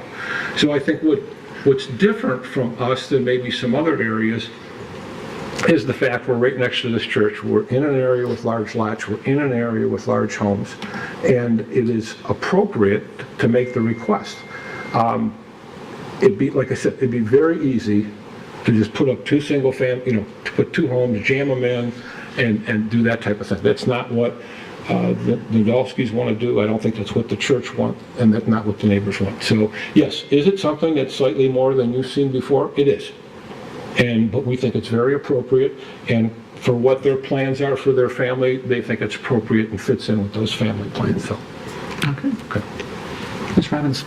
You had mentioned earlier about there were so many houses on the street, and how many were over 4,700 square feet? No, there's 27 houses in this neighborhood on the map that I attached, which is a map from the city planning department. 8 of them are over 3,500 square feet. In addition, 2 of them are real close. They're like 3,488 or something like that. So we almost have 8 to 10 houses that are 3,500 square feet or more. And this, by the way, would not be the biggest house in the neighborhood, because I think there's 2 others that'll be larger. When we take out the attic space. So I think, and of those 8, the average size of those 8 is 4,700. We proposed a house at 4,463. I understand there's been some add-ins because of the attic and the airspace that has to be counted. So we think we're right in that average at the end of the day, and we believe that, again, it's an appropriate sized house for the lot and where it's located. Thank you. You're welcome. Any other questions? All right. Thank you very much. Seeing none, we'll open up the public hearing. For anyone to speak for or against this case, please come forward one at a time. Nope, looks like we got someone who beat you first. Well, again, Kevin Ball, Clerk of Session, First Presbyterian Church of Royal Oak. The church fully supports Mr. Nadolski's request. And again, as Mr. Cowan said, our church has been part of the Royal Oak community since 1914 and has been at the corner of 6th and Henry since 1916. So we have a long-standing commitment to the neighborhood, and in addition, we'll be the immediate neighbor to the home built on the new site. As we've said, we no longer need that site for parking. Unfortunately, our church, like other churches, is much smaller than it was in the 1950s or 1960s, and so most of the time that parking lot sits unused, and having it's no longer consistent with our mission, so the congregation made a decision to sell it. The character of the home to be built on the site was the number one concern of our members when we were discussing its sale. It was really important to our members that any home built on the site be of a character consistent with the Henry neighborhood. The home that Mr. Nadolski proposes to build on the site really perfectly captures, I hesitated to use the word perfectly, but it really does perfectly capture what our congregation envisions for that site. The drawings have been shown to many members within our church, and they have been enthusiastic about it without any exception. Based on that, we are very pleased to be able to support Mr. Nadolski's request for variance. Thank you. Next person may step forward. We're a team. Okay, fair enough. I guess I'm going first. Good evening, everyone. My name's Keith Wisman. We live at 417 Hendrick, so we'll be the immediate north neighbor of the Nadolskis, and we've spent time talking with them, looked at the drawings, looked what was on the website, and we have absolutely no concerns at all about this. I think it's just appropriate for the neighborhood, size, appearance, all that sort of thing. And I've spoken informally with two other neighbors that live immediately across the street from the parking lot. They also are very interested and excited about this new project. So I encourage you to approve it. Thank you.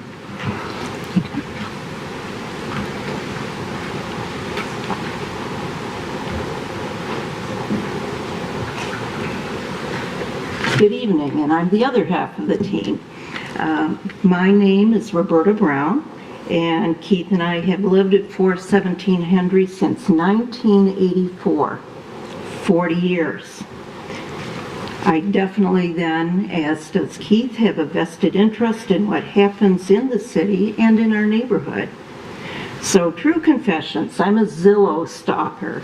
I search Zillow several times a week to see what is happening sales-wide in our neighborhood. When I saw that the First Presbyterian parking lot was up for sale, my heart sank. I did not want to see yet another apartment, duplex, or other such complex built in our area. We're already flanked by two duplexes, with another duplex around the corner from us, a two-story apartment building on the street behind us. And we already have a higher percentage of multifamily homes, apartments than average. So it was a joy to see Madison and Michael's proposal. And this proposed change has been handled the best way possible. The realtor, Keith Weber, is a member of First Presbyterian. The pastor of First Presbyterian sent a letter to the surrounding neighbors about the proposal. And then Madison and Michael sent a letter to the neighbors inviting us all to a get-together last week so we could meet them and discuss their plans. The proposed home would definitely fit in with the beautiful architecture of the homes in the neighborhood, as well as the architecture of First Presbyterian. Now, will there be noise and dirt during construction? Of course, but it'll be for a short time, and the result will be spectacular. Madison and Michael live close by in a condo next to the YMCA and will be on site to supervise the project. We have their emails and phone numbers if we have any concerns. So here we are, and we're here to tell you that we support this project, and we're looking forward to having both Madison and Michael as our next door neighbors. Thank you. Thank you. Anyone else to speak on this matter? Going once, going twice. All right, 3 times. We'll bring it to this side of the board. Discussion and or motions. Mrs. Zukin. Just to start the discussion, I think the house is beautiful. I think it fits in the neighborhood great. I love walking through that neighborhood, but I don't think it meets any of the criteria for non-use variances. So I want to hear the discussion as to why we should approve it without them downsizing it a little bit. All right. Other comments? Mr. Platten and Ms. Roberts. Well, I guess number one, thank you for reaching out to your neighbors. It's obvious you guys have great support, so thank you for that. Number two, again, the hardship here, I think it's really the lot size. It's a large lot.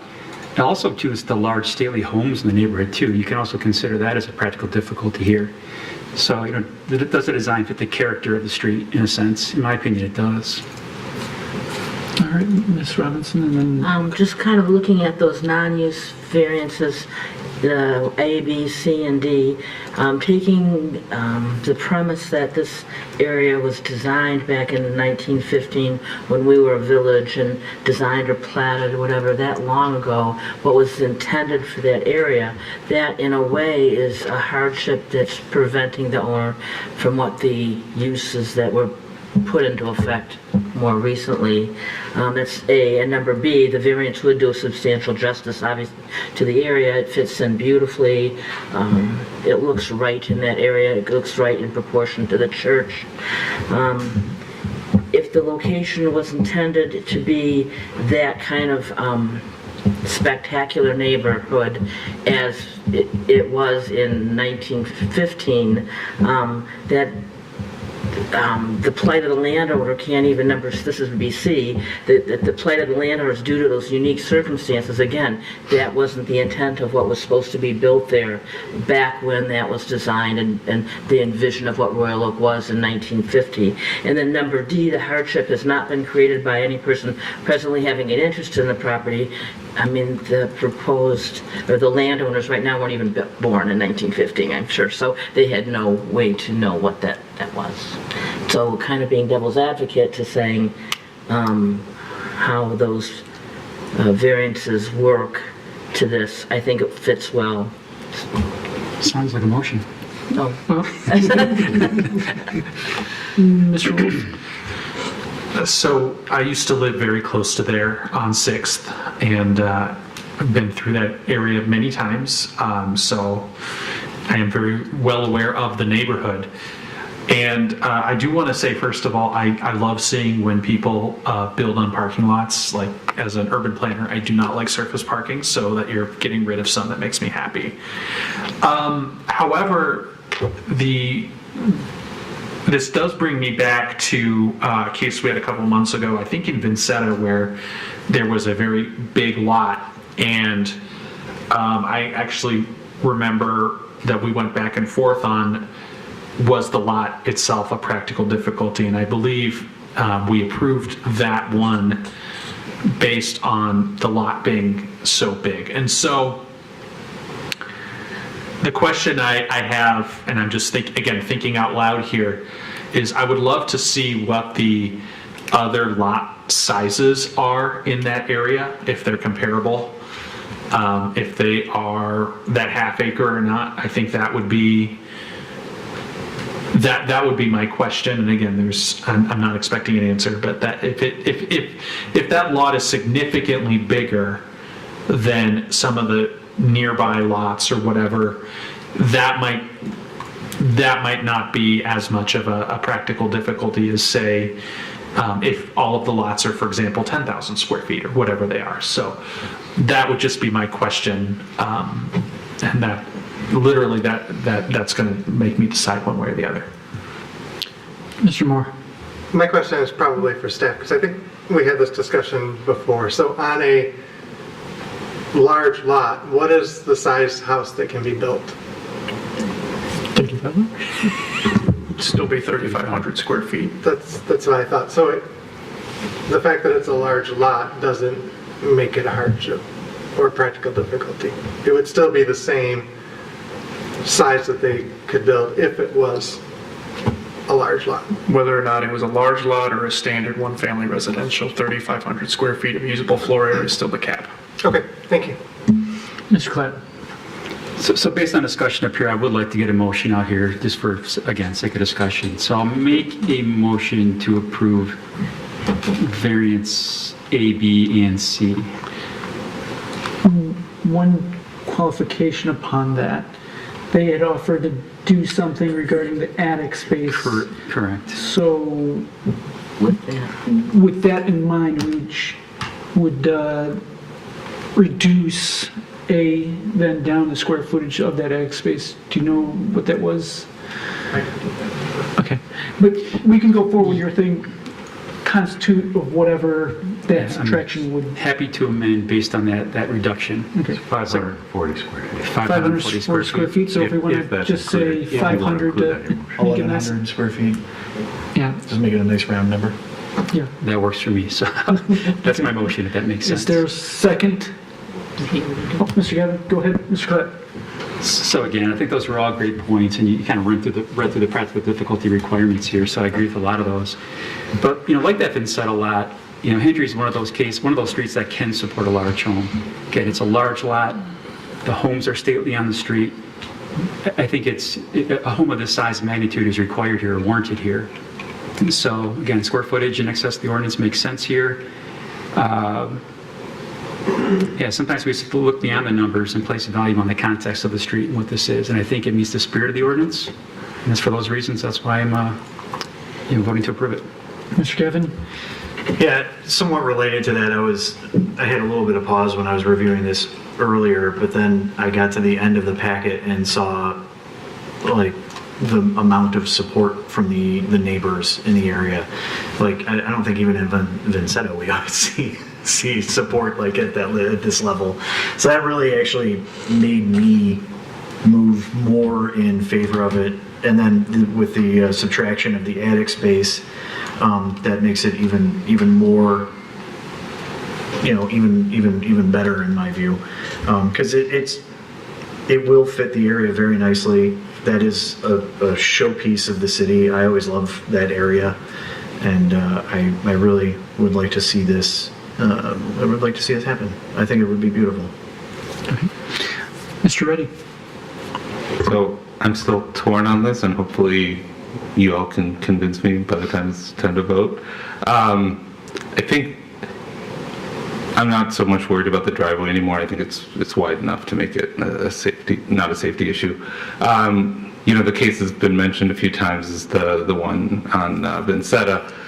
And that one was a little different because there were houses on the same corner of that intersection that were 3,500. In this case, I can kind of see the practical difficulty of trying to match the church that's next door and the other houses.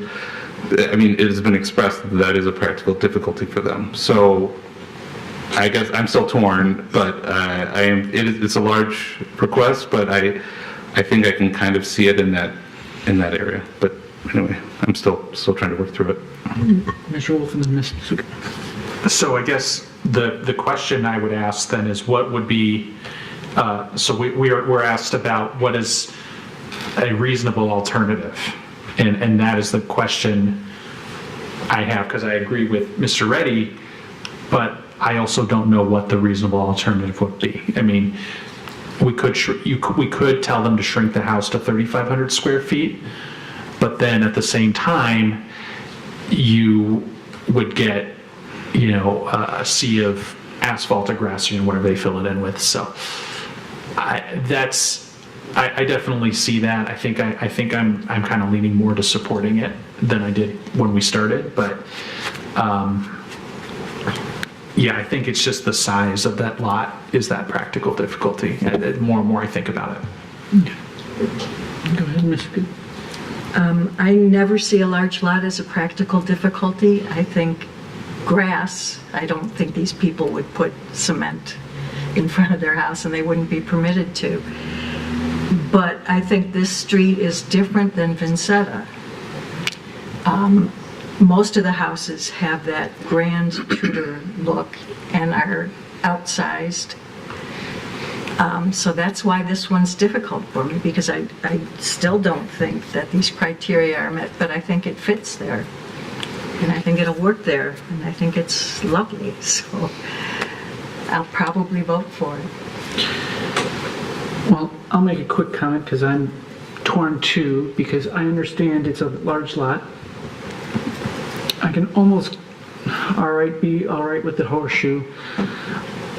But the argument of the house needing to be over 5,000 square feet, which would be the biggest in tenure that I've ever seen come before us in the many years I've been here, with the fact that the block that it's on, right across from them, the largest house there in what's been provided was only 4,300 square feet, makes me feel like it's really oversized for that block. Yes, if you go the next block beyond north of 4th Street, you've got bigger houses there, but it's not on that block. This is on the block that's got houses right across from it that all range under 3,000 square feet. So you're really oversizing that per the document that we have here that was given. So I'm going by what was given. So if you look on page 31, I would say reasonable wise, I could probably go anywhere between 4,000 and 4,500 square feet, and I'd be all right with that for large lot of this size, of it not being too extravagant, I definitely would be comfortable on that. But 5,000 just seems... Yeah, didn't we? Right, but it was asking for 5,600, so with the attic, so. Was it a 40? No, 40. 40. Yeah, Oh, 51. 5,100, my mistake. Oh, maybe I already had 46. subtracted up. Okay. All right. I had not subtracted that off in my head. But still, like I said, it's a lot. Before there's a vote on the motion, let's repeat the motion. Yes. And specifically highlight the actual variance number. Understood. All right, other discussion? I'll say that I'm really struggling with this one too. When I look at the criteria for the non-use variance, I don't believe they're met. I think there are some, possible gray areas that are being used here to try to meet these. The uniqueness of the lot. It's a large lot, but even being a large lot, the most they'd be permitted to build is 3,500. And the lot is empty now. I mean, anything could be built there. It's not, something that they're trying to alter or, stuck with what they have to build in there. So I'm really struggling with this because I see that it would look good in the area, and, like some of the others have mentioned, it would fit there. But the criteria that we have to look at for non-use variances, I don't believe it's been met. Other comments? Yes, you want to say something, Nancy? I guess my other comment to say that particular area that was designed to be in 1915 to be that grand, and that we're looking at that as being part of what it fits with. I don't have that up on my page, but so for that reason, I think it does kind of fit that criteria that was set up in 1915, and that though that may have been changed, it still works in that neighborhood.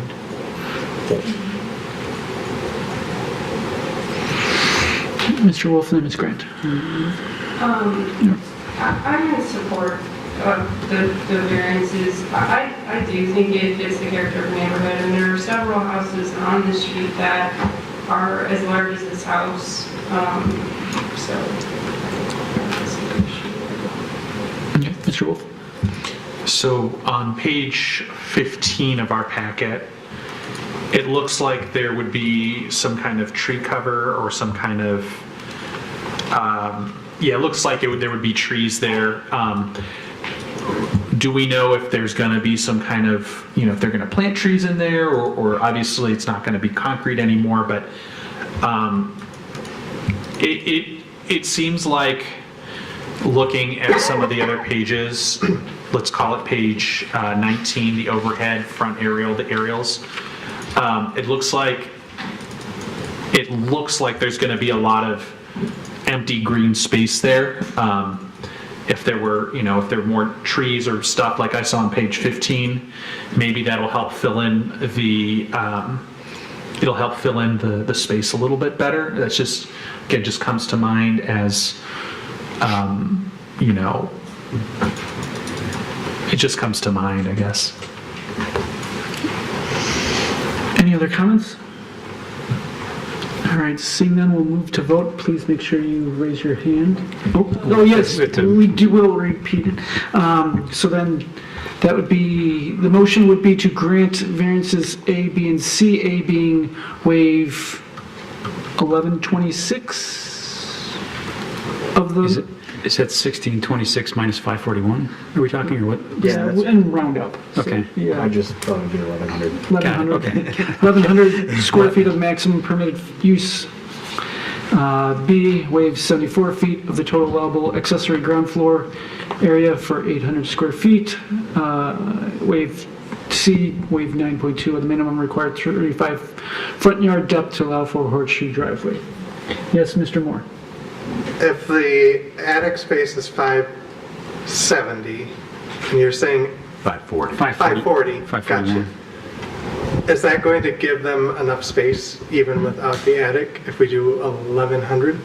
Yeah, because it would be 1085 that they would need, and we're saying 1100, so we're, just in Got it, case okay. something was a little off, they've got a 15 extra feet. Got it, okay.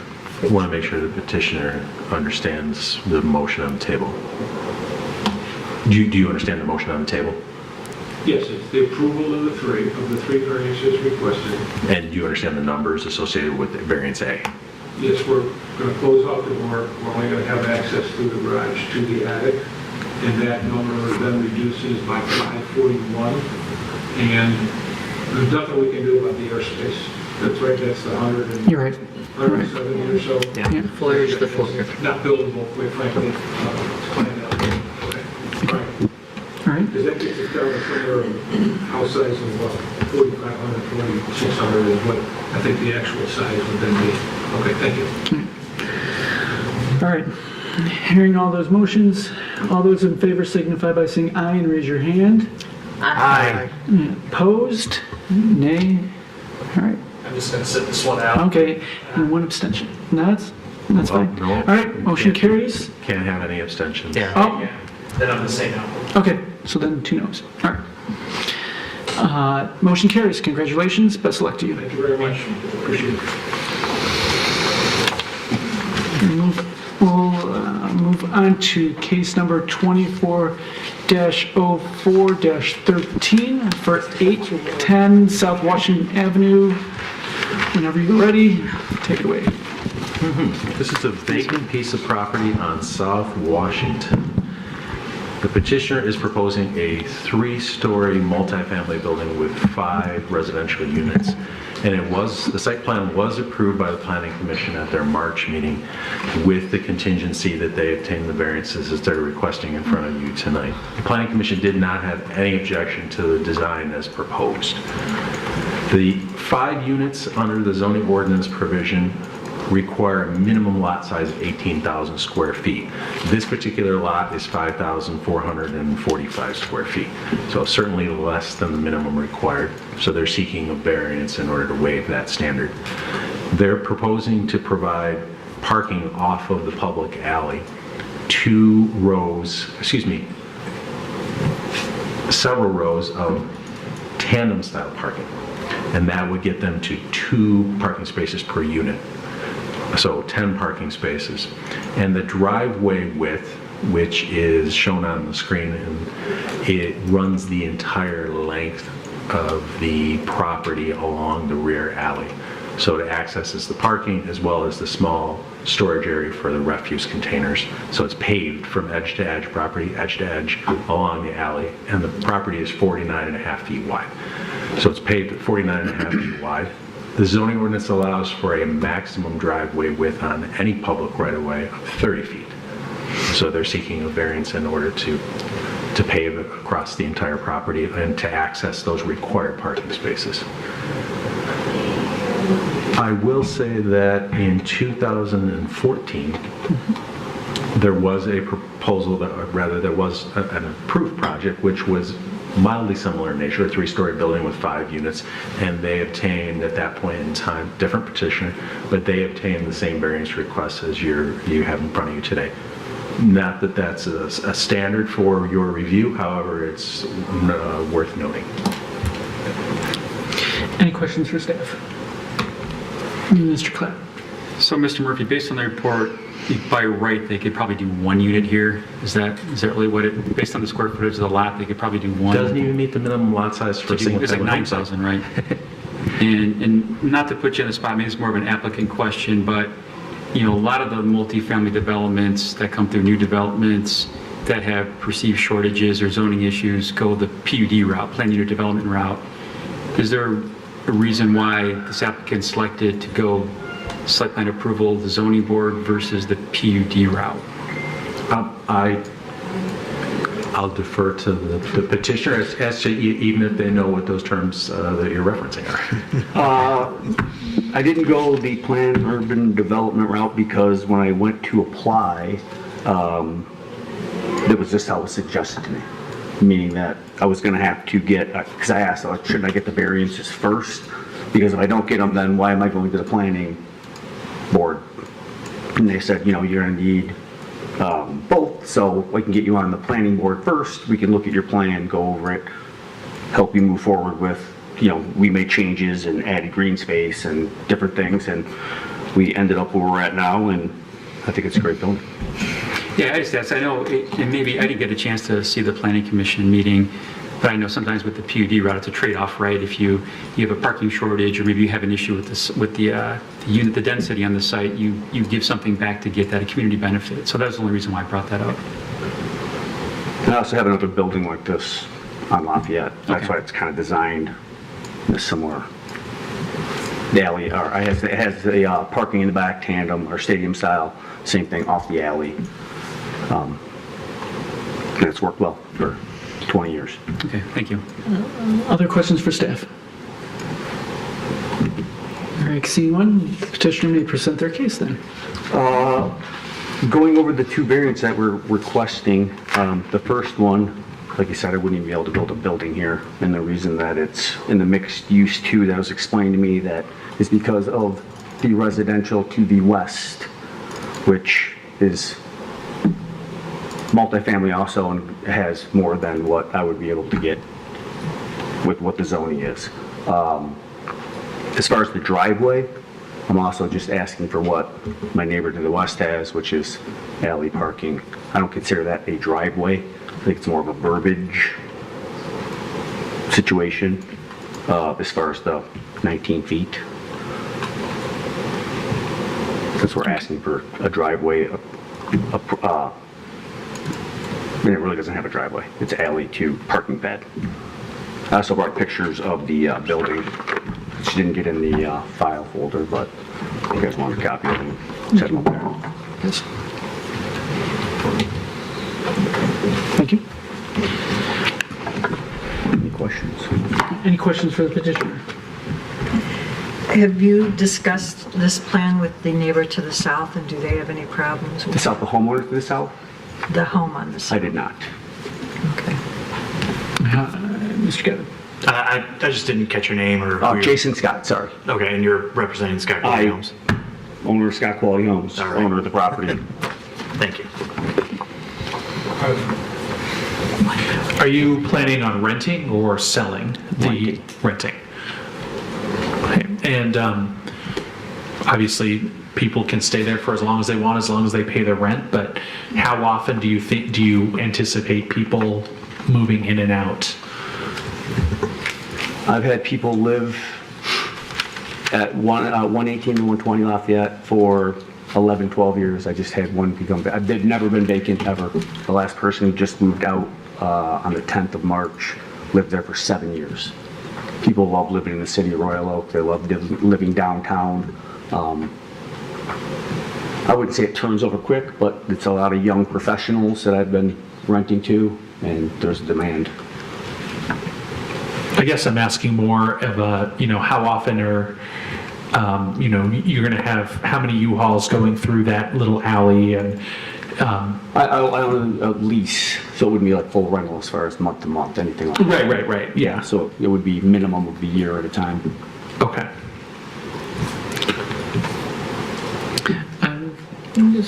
Go ahead. Oh, okay. I was just, because I know it's not like we're looking at parking spaces here, but I mean, kind of in essence we are, because we're looking at the in order to get to the required minimum parking, you're doing the 30-foot width, and I conceptually don't have any problem with that. I'm a little curious, since you have similar properties, you said on Lafayette, there is like a lot of parking along Washington here. I don't think that's permit parking there, or even metered. Yeah, there's parking in metered? front, I believe. Okay, I couldn't remember. So, in your experience with the Lafayette property, are all your tenants having cars? Actually, or are they I would parking say elsewhere? probably half of them are only a single person living there. Okay. Actually, 3 of the 4 are only a single person living there, so the lot is never, and in the day, it's empty for the most part. And like your kind of target, I would imagine, is a younger, like you were saying, younger professional crowd, maybe more car averse. Also, it'll be, there's 2 spots, but there won't be, I would say, like I said, 50% or less are just individual people living in, the house by themselves. Okay, thank you. Yep. And to add that, let's say there are 5 units. Let's say 5 single people live there. There are only 5 cars. What would happen to that second space? Is it just theirs to use? Yes. Okay. That's how I line them up basically by closest to their door. Right. So your parking spot is closest to, the outside people would park and walk around to the front, and then the other people would park right in front of their door. Right. But the question I'm asking is if they have a spare parking lot, or parking space, it's theirs to use for whatever they want, pretty much. To park a car. No, I wouldn't let anyone store anything or use anything like that. No. Okay. Yeah, that's what I'm trying to get at. No, there's I have a spot for, like came up in the planning commission, I have a spot for like bikes indoors. The recycling is inside, and just the garbage is in the, shows on the little enclosed space that we set aside. Okay. So again, just to make sure I understand you correctly, the only thing that's going to go on those parking spots is cars. Yes. Okay, that's it. It's great. There was a letter attached expressing some concerns, and one of the concerns was what you do with the snow. What do you do on your other property that's similar to this? Do you Pull it out and push it out through the alley. put it into the alley? Pull it out and push it through the end of the alley. Through the alley. Yeah, 'cause it's right next to the house, and so it just go all the way out.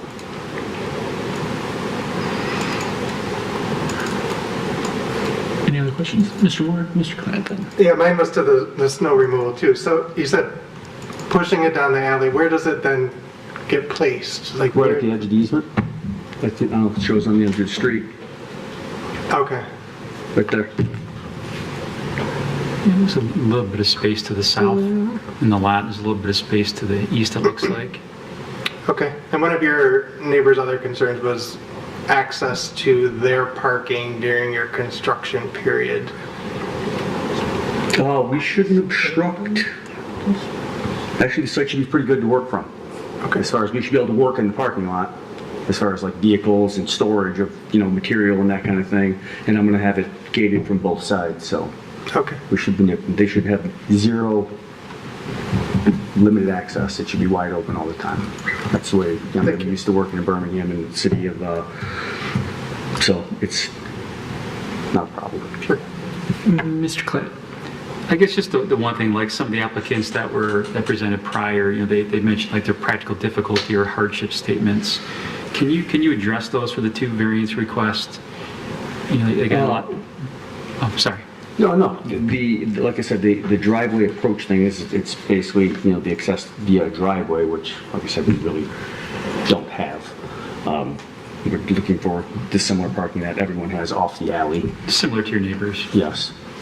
And then as far as the petition for the overall variance, I would call it hardship, but being downtown in the mixed-use area, to do residential, like you said, you can only get 1 house on here with the way the zoning is. I think the zoning is, I wouldn't have needed the variance if there wasn't residential to the west within 100 feet. And again, excuse me, there you go. I just want to make sure I'm reading the plans correctly. There's going to be 2 entrances for all 5 units, and then when you go inside, there'll be you go in. There's 5 individual entrances. Okay, there's 2 in the front. Right there, there's a porch. There's 1 on each side, which shows on the 2 doors. Okay. And that's the front. And then the back is just like the front, except it's taller and it's got 2 doors. Correct. For the other 2 in the back. And then the one on the top enters from that door on the side. Okay, so everybody's going to have their own individual. Everyone has their own individual entrance. Okay. I wasn't sure I was reading that properly, so thank you.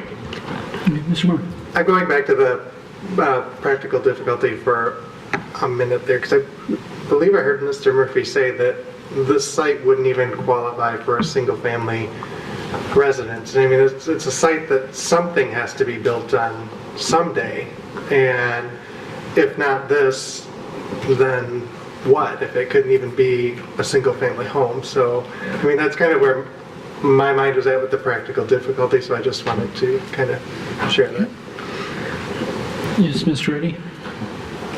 Kind of going along those lines, I had 2 questions. One, so Mr. Murphy mentioned this was approved in 2014. So are you aware of like why? Yes, it was. Oh no, I meant why nothing has happened since. No, I didn't get that approved. That was from who I bought it from. And he was planning on doing a building that was lot line to lot line. And 3 stories all the way up. And he was going to do the same parking, but he was going to do it underneath, and the building was going to come all the way to the alley. I honestly have no idea why he didn't go forward. And then the second question was, at the Planning Commission approval, one of the public commenters mentioned that there were 2 bus stops out front. I didn't get a chance to verify that myself. Are you aware of? There is a bus stop. It's not right out, it's between myself and Hagglestein's. Yeah, I mean, yes. It's a really wide side. Yeah, I think the 430 and I think maybe the new 492 are going to run that route. So, okay, thank you. I realized that what I wanted to say was probably better when we brought it back here, so I'm going to hold off. Okay, that's fine. If no one else has any questions, I have 2 questions. One, did you talk to your neighbor to the north in Hagglestein's? And 2, well, I'll let you answer that one I first. did not make contact with the owner of Hagglestein's. All right. And 2, with your parking that you have, and you, on the site plan, you show where the garbage is going to come, how is garbage removal going to occur then, since it would be potentially blocked in by a second car? The first car. Or there on the number 2 spot, because you get, I'm guessing those boxes right here, if you look at, That was going to be the 3rd floor, guys. So probably going to be a single car. okay, so that's only going to be a single car, even though it says 2 cars. Well, we just. Okay. Well, per the ordinance, we have to be 2 per. No, I understand that, but unless you have them sign a lease saying you can only have 1 spot, they theoretically still could put a second car there. That's what I'm getting at. So those are all wheeled, I assume those get wheeled out to the alley, the truck picks them up. Yeah, right next door is a little dumpster. Okay. But that wouldn't have the width for that. All right. Anyone else have any other questions for the petitioner? Seeing none, thank you. We'll close this and open up public hearing. Is anyone like to make any comments on this? Yes, sir, come forward.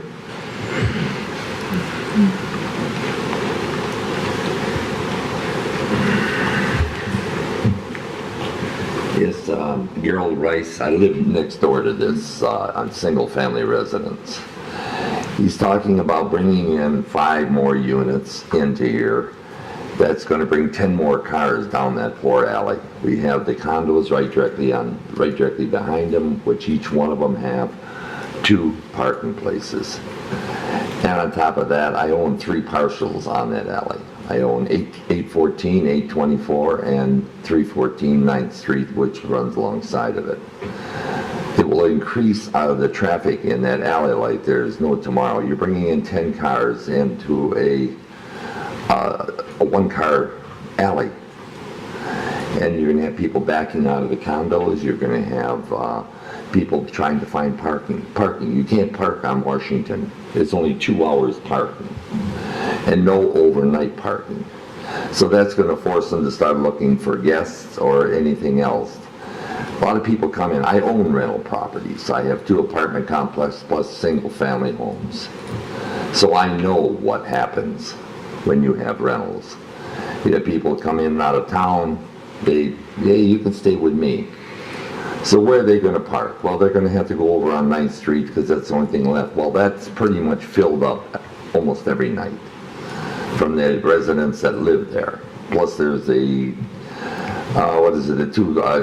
condo right there. I mean, there's 2 of them right there that take up about 4 or 5 places.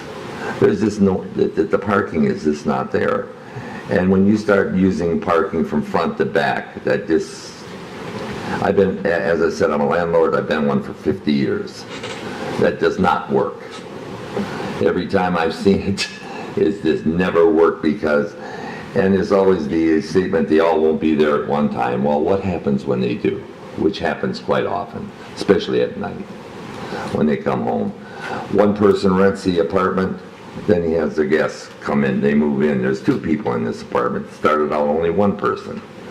And this goes on. As I said, it's happened to me 100 times. And I just can't see it going on because where's the parking? That's all I ask. There is no parking. And I've lived there for 50 years, believe it or not. And there was no problem before because it was a print shop. There was only 3 vehicles in there. Now you're offering to bring in 10 vehicles. And in less than a 10-foot area, you're going to park a car. How is the person going to get out both sides? Yeah, this doesn't make any sense. Well, thank you for your time. Anyone else to speak on this case? Come forward.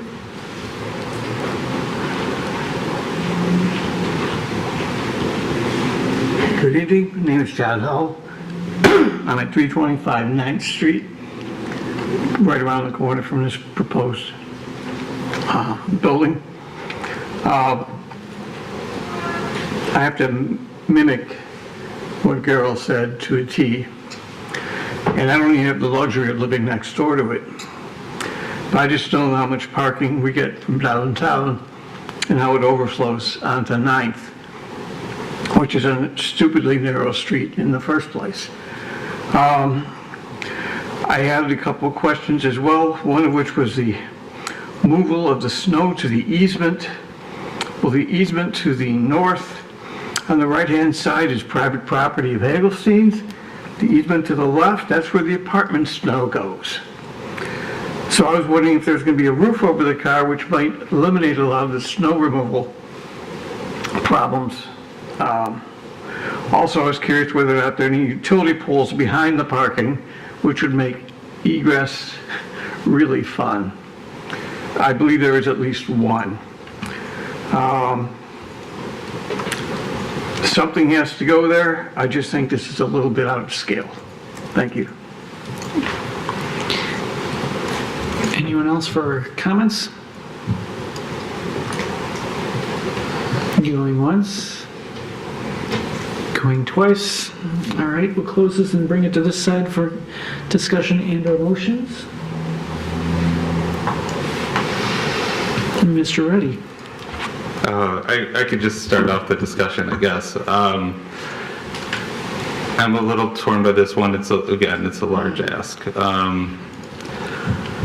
But I think in a similar way to the last case where the location, I think here the fact that it's just across from the CBD is kind of making the density more appropriate here.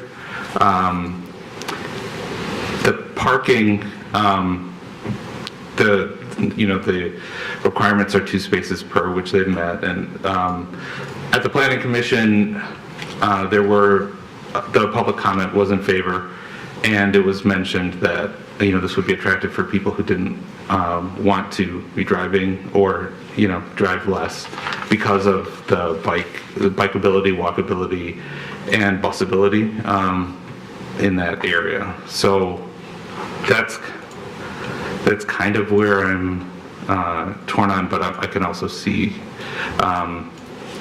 yeah. Mr. Wolf.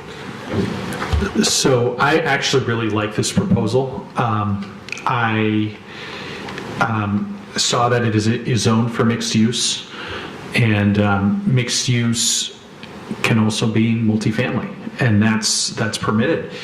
Moreover, the minimum of each unit for a two-bedroom unit is 600 square feet, and each of them is over 1,000 square feet. I think the largest is about 1,200 square feet. So I don't have a problem at all with what they're doing. My only concern is I do understand the parking concerns, and when I was looking at the plans, that was something that stood out at me of how you're going to park two cars there. Unfortunately, I have a friend of mine who got into a fight with his roommate one time, and the roommate essentially went back after him by blocking his car out, and there was nothing he could do. So that is, I guess, the only thing that strikes me as a little bit concerning, is that if something like that happened and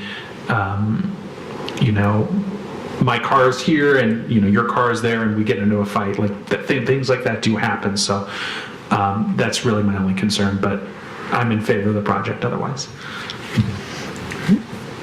Mr. Kevin? Mr. Moore. I don't have a ton to add, but just on the parking situation, and that this situation comes up in single-family homes too, with the single-width drive. I mean, my wife and I had to juggle cars in a driveway back and forth, for a number of years, and I could easily see the same type of situation that you described, Mr. Wolf, with fighting roommates on a single-family lot. If they're if their driveways like that and they're both parking on there. And I mean, that was my neighbors when I first moved to the city. It was a bunch of guys living in a house, and they were all sharing space, and they had a lot of cars. So that's my one thought on that. But I do understand from the one commenter's standpoint too, of how it's a lot of cars in a small space, and that it can lead to problems. So but it does meet the requirements. It just, in terms of providing the number of parking spaces, it just gets to it by making it really dense in an unusual way. So that's my one comment. Mr. Moore. Yeah, well, Mr. Gibbon took care of my comment about the parking, so thank you. I mean, single width driveways aren't not uncommon. Question on the alley, and I'm asking staff this question. Is it a one-way alley or is it two ways? We heard a comment that it was basically one car wide, so I'm just curious if we have that information by any chance. We'll have to look at Google Street View. Okay. Yeah, Google Street View shows it's a two-way alley. So it is a two-way. Maybe very narrow, but it shows Yes. signed as one way. There's no one-way sign or anything. So obviously Which is the logic behind the opposite side of the alley, where those parking spaces are all at 90 degrees as well. If it was one way, they would be at an angle so someone could back out and keep going straight. But all those directly across the alley are at 90 degrees as well. So looking at this site, if I were leaving, my closest exit would be out to Lincoln. It wouldn't be to 9th or, any of the other streets there. And that's already a parking lot and commercial property. So I don't really see that alley being too much of an issue. So. Any other comments, Mr. Wolf? I'll make a motion to approve. Okay, is there a second? Mr. Gavin, seconds. I believe I saw him before you. Go ahead, Mr. Wolf. I said what I had to say already. I think that the practical difficulty is the lot size. I also think that since a similar variance was granted in 2014, obviously did not see those plans. I don't know. I didn't live in the state of Michigan. So, but it does sound like densification and something that is permitted by the mixed use zoning ordinance standard. That's something that's there. Okay, Mr. Gavin. Yeah, I was a little torn on this one, but I am impressed with the design. The fact that you fit them in 5 units in so nicely like that, it's good. So it is a mixed use to zoning area. It's meant for multifamily dwellings, but it's just funny that as was pointed out, it couldn't even fit one mixed use. So in that case, it would need a variance no matter what, even if it was only 2 units. So from that perspective, I think our chapter's restrictions unreasonably prevent them from using it for a permitted purpose. The variance will do substantial justice to the applicant. I mean, that's obvious. I know we have received concerns from other neighboring property owners, but I still think it will do justice to the area in that it's been a vacant lot for a very long time, and it should be put to use. The plight of the landowner is due to unique circumstances of the property, and I think the lot size is really what that comes down to. It's just in the opposite direction of what we have been discussing. It's a much smaller lot, in a mixed-use 2 area, which is meant to be built up and have higher density. And then the alleged hardship has not been created by any person presently having an interest in the property. He bought it as is. It's been vacant. It is what it is. The lot size is the issue, and it's an otherwise permitted purpose. So I think from that perspective, it meets all those requirements. All right. Any other comments? Well, I just have one other question, I guess. It's just, so if this, because how big this is, how big this lot is, if it was only going to be a duplex, 2 units, it would still need a variance for that, the same variance? Not necessarily for the parking, because you'd only need 4 parking spots. This isn't even asking for parking. Oh, yeah, okay, it's the alley, it's the alley It's part of portion. the driveway. It's how that, So gotcha. no matter what, you'd still have the driveway one and Okay, I the square understand. footage. Okay. So either way, no matter whether it's 2 or 5. Makes no difference. Yes. Thank you. Other comments? I'm torn on this one, but I'm probably going to vote for it because of that portion where it's not about the number of spaces here. It's about, well, the permitted driveway. They can't really help the fact because of how the size this is. Anything that you put on here because that alley is going to need variance B. And again, as it already been stated, because of the requested variance size of needing 1,200 or 12,000 square feet of the minimum 1,800, no matter what goes on here again, it's going to still need it. So no matter what comes before us, we'll still need these 2 variances one way or another. And it's, even though, and I understand the concerns, because I concerned the same way, because I think the one in 2014 did a better job with the parking, and they might have even required their tenants to only allow them to 1 space when they signed the lease, because some of them sometimes do that. Can't recall. But I remember Snow was concerned back then too, and no matter what goes on here, you're going to be concerned about how you get the snow out of there, how you get the trash out of there, and parking all related to there. So no matter what comes up, it's going to be these 3. And because of just the practical difficulty of this space and what it's constituting, that's why I'm probably going to lean voting for this, because it's about that, not necessarily the parking. Mr. Gabb. Just a thought occurred to me. Even if they were to limit it to 1 unit, 1 car per unit, doesn't our ordinance require 2 cars per unit? So we need a variance the other way. Gotcha. Okay. Yes, I understand that. Yes. Good catch on that one. I forgot. Yeah. Okay.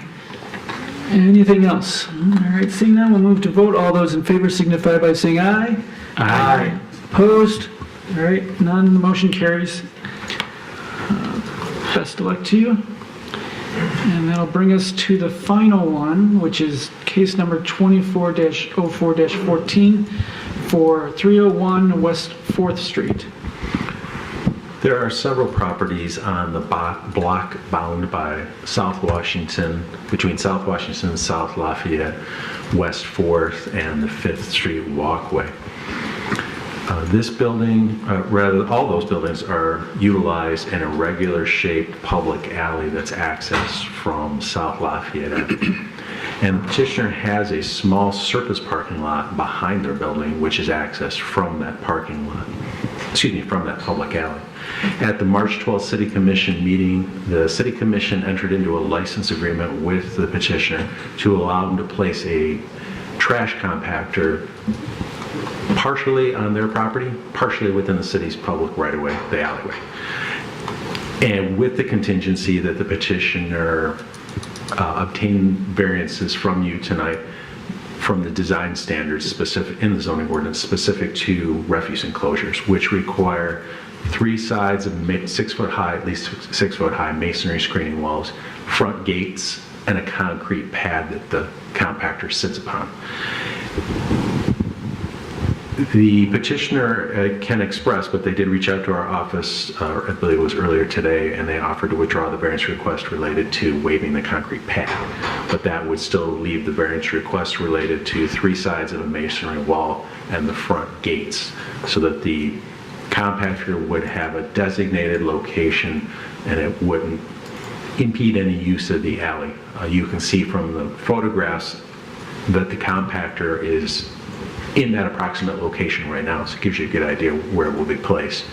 And of course, there are a variety of other trash, rubbish bins in the alley, which have a long history. Okay. Mr. Moore.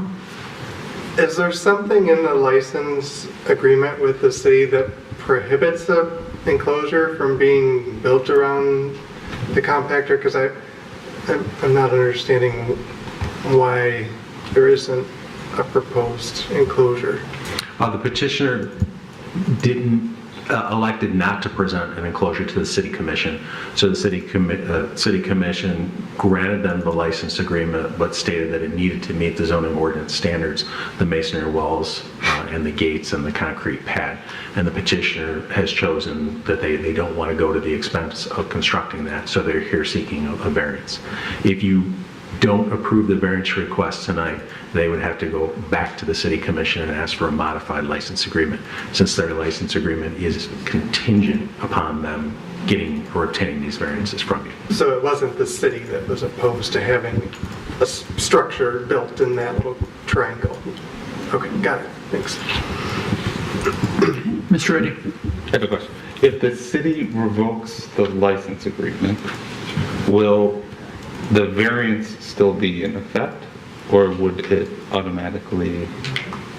The variance does run with the property, right? But obviously a portion of the dumpster, either the placement of it and or its enclosure is in the city's public. So they would have to move it into their property, but they would not have to have a screening wall if we grant the variance. Any refuse enclosure needs to be within, any dumpster, refuse bins, trash compactors needs to be within an enclosure on private property. Right, but, but if we grant the variance, then it wouldn't be, right? Or no? If you grant the variance, then they fulfill the City Commission's license agreement obligation to place it exactly where they've shown it with it being enclosed. If you turn down the variance request, they could elect not to have the compactor there at all, or they could go back to the City Commission informing them that they weren't able to reach the terms of the license agreement with the zoning board granting a variance. Oh no, what I meant was, let's say we grant the variance. Then next year the City Commission decides to terminate the license agreement. They would have to move the compactor fully into their property, but our variance that we granted would still be in effect, so they would not have to put an enclosure around. That sounds logical, yes. Okay. Thank you. Sorry. Yes. No, we got it straightened out. Okay. Good question. Just so I'm 100% clear, and I watched the City Commission portion of the meeting, but I might have missed it. Was the City Commission's understanding that there was not going to be an enclosure, or did they understand that there was going to be an enclosure? No, they fully understood that what was presented to them was a trash compactor sitting where it is, just like in the photograph. Okay, just wanted to make sure. Okay. Other questions for staff? Anyone? All right, seeing that. Oh, yep, go ahead. Why don't we want an enclosure? Why does the petitioner not, other than it's going to cost money? Is that the only reason? We'll find out. Okay. Probably clearance and everything else. Okay, the petitioner may come forward and present your case. Hello, Commissioners. Darren Atesian with 301 West 4th. Thank you for your time. To start out, the reason for there not being a screening proposed was the practical difficulty of access. The alley is already very tight, and it was difficult for a truck to service the compactor where it is. That's why we had to ask for the additional encroachment onto the city property for the access. By having to add a enclosure around the compactor, it would make that footprint even larger. And it's larger significantly because you do need to be able to service the compactor 360, clean it, etc. So it just was not a practical aspect of proposing this compactor in this area. Additionally, if you look at other compactors in cities, most trash compactors do not have enclosures on them. From a practical standpoint, the enclosure helps show the trash servicer where that container goes back to. That way it's not floating around in a area that's not designated. This compactor would be attached to the concrete pad, so there's no chance of it moving from its designated area. Additionally, from my experience with some of these enclosures, they do the functionality of covering a 8-yard container very well. A compactor, though, is going to be much taller than an 8-yard container. It'll still be visible, and it may actually cause more problem of having trash and refuse build up behind that compactor. We already have a problem with rodents in the alley, so creating another cavity where trash is going to build up seems like we're just asking for more problems of that nature. By having it clear, we'll be able to clean it, keep it totally pristine around it. We have pictures to show you of some other compactors that are in use that do not have enclosures.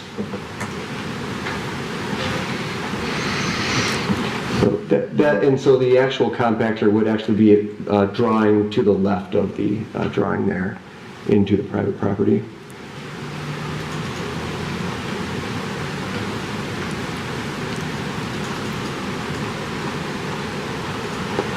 This is in an alley in downtown Birmingham, and we participate in this compactor. It's been in service for over 10 years and with very little issue.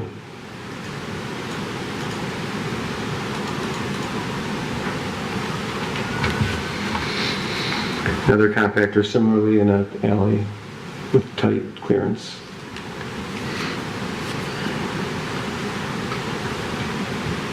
There we go.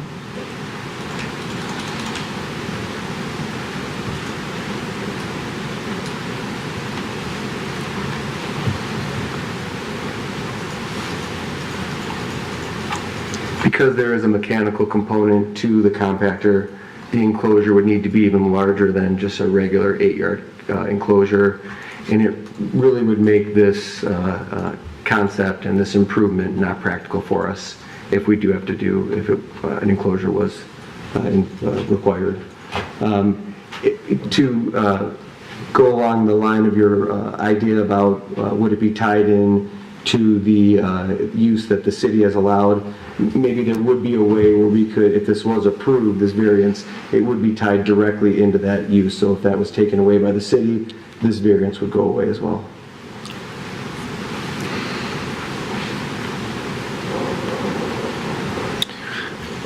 Questions, Mr. Moore, then Mr. Platt?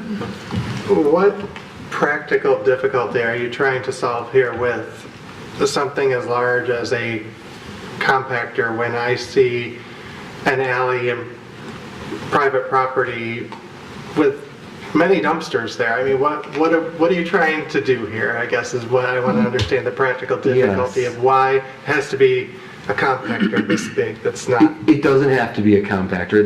The alley right now has a number of 8-yard containers. We control one of them. We are also working with the 5th condominium that has another 8-yard container. By doing this, we'll be able to eliminate 2 of the 8-yard containers that are non-conforming by moving onto our private property. You can see where the mouth of the alley is. It's a very tight swing to get into the alley, so moving it any farther to the north was not practical for the truck to actually service the compactor. And I don't know if we have the ability to pull up a picture of what the alley currently looks like with all of the 8-yard containers just scattered through there.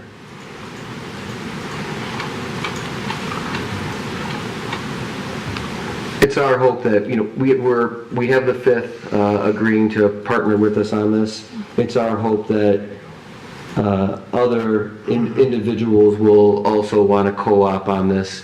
We won't be in control of the service. We're just purchasing the compactor, maintaining the compactor. A waste refuse company like Runco or Waste Management will actually have the contracts and do the servicing of it, and would talk to the individual building owners and tenants about joining, and then hopefully reducing or eliminating their current 8-yard containers. So how are these emptied? They're not picked up and dumped in a truck like a dumpster? I guess I'm not... Yeah, they are. So if you want to go back to the picture of the actual compactor, there's a bucket underneath it that's pulled out, serviced, and then reinserted into the mechanical system. And why can the same thing not be done with an enclosure? Like if dumpsters now are pulled out of an enclosure and then dumped, what prevents this type of... We're already on the edge of the alley, so if we have to do this large enclosure big enough to accommodate the compactor and to be able to service it, we'll be in the right-of-way of the city alley, or we'll have to move it into our private property to the point where it will not be able to be accessed. So we were really threading a needle here by, trying to find the placement where this would all work, and part of that was the limited footprint that we had for this unit. And you can see the unit, it's completely self-contained. There's no way for the trash to get out. Even liquids stay inside the container. So. Other questions for the petitioner? Mr. Clint? I think you generally answered them, but it was more along the lines of, do you have some type of document that shows what the compactor needs and clearance around it if you put this around? Like would it encroach upon that parking space? Would it push too deep into that? I mean, it seems like you're cleaning up the alley, reducing some of the containers back there, so it's an overall net positive. But I'm just curious, like how... Just to give you a rough idea, speaking with the compactor, they wanted a 3-foot minimum clearance around it.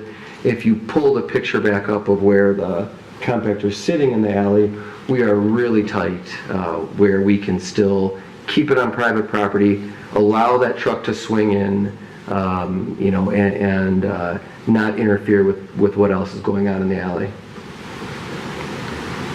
And then just to clarify, you are putting a concrete pad below that? That is correct, Doesn't that help with the weight of this itself? That is correct, yes. And the concrete pad would have a threaded rod coming through that it would actually bolt the compactor to the pad. Thank you. Ms. Robinson? Who uses this compactor? I mean, is there, I guess I'm just thinking about like dumpsters, and we're always worried about animals getting into it or things like this. This is all totally compacted and sealed? It would be compacted and sealed. Sorry, I didn't mean to cut you off. Right now, the 301 4th building is a multi-tenant office building. So we have a cleaning service that takes out the office tenants' trash. Our tenants don't actually use this, the trash container. The commercial cleaners would use that. And it's primarily just office material. The 5th condominium has their own internal compactor, but they have an 8-yard container for overflow for people that just want to throw things away. I guess it's hard to access that compactor from inside their building if you're not up on one of the floors dropping it in the chute. So they need something that's practical in the alley as well. And the public doesn't use this? The public does not. There's no way to do that? Correct. The compactor itself would have a code access on it, so that way, if you're not paying, you're not going to be able to use it. Thank you. I didn't know much about compactors. Mr. Reddy? Oh, I'm sorry. I'm good. I think at the city commission meeting, you said that you'll be responsible for cleaning up around this compactor, right? It's going to be shared, but Yes, it'll be that your is correct. responsibility. Yes, I mean, it's basically our private property, and we really are, one of our main motivations is we want the alley to be improved, to look better, to really for our tenants to enjoy, et cetera. It's a unique situation. We have this space back there. Our tenants use the structure on Lafayette, so it's a shame that they've got to walk through this alley that's in disrepair. Mr. Moore, and then back to Mr. Wolf. My question's for staff, so I can hold it. Okay, Mr. Wolf. So I read the staff report for the city commission, and the city commission, I'm going to just quote it verbatim here, staff does not recommend approval of this license agreement because there is space within the property's owner lot to install the compactor. Additionally, approval of this license agreement would set a precedent for other properties along the alley to request similar encroachments. So my question is to you is, based on that, and I did not see the city commission thing, I try not to do it so I can be as objective as I can be. Why, I guess, how would you respond to that? When you look at on paper, yes, there is physical room to put that compactor. You could move it all the way up against the building. But when we met with the trash service provider, and we met with multiple providers, there was no way for them to get their truck into that area. Additionally, there are electrical lines that run low right where our property line is. So they're just, once again, threading the needle to get that bucket under those lines and pull it out. If they had to drive their truck in there, they're going to risk hitting those lines. Yes, Mr. Kevin. I just wanted to point out, I think that was brought up in the city commission meeting, and the city engineer actually wasn't aware of some of those issues. So, yeah, the city engineer, my name's Taleb, I'm property manager for Artesian Properties. The city engineer had actually suggested that they were not going to go with it prior to knowing that the goal was to, one, clean up the other canisters that are inside of the alley, and I guess more of the global picture of the items. And then there was one point I wanted to add regarding the enclosure.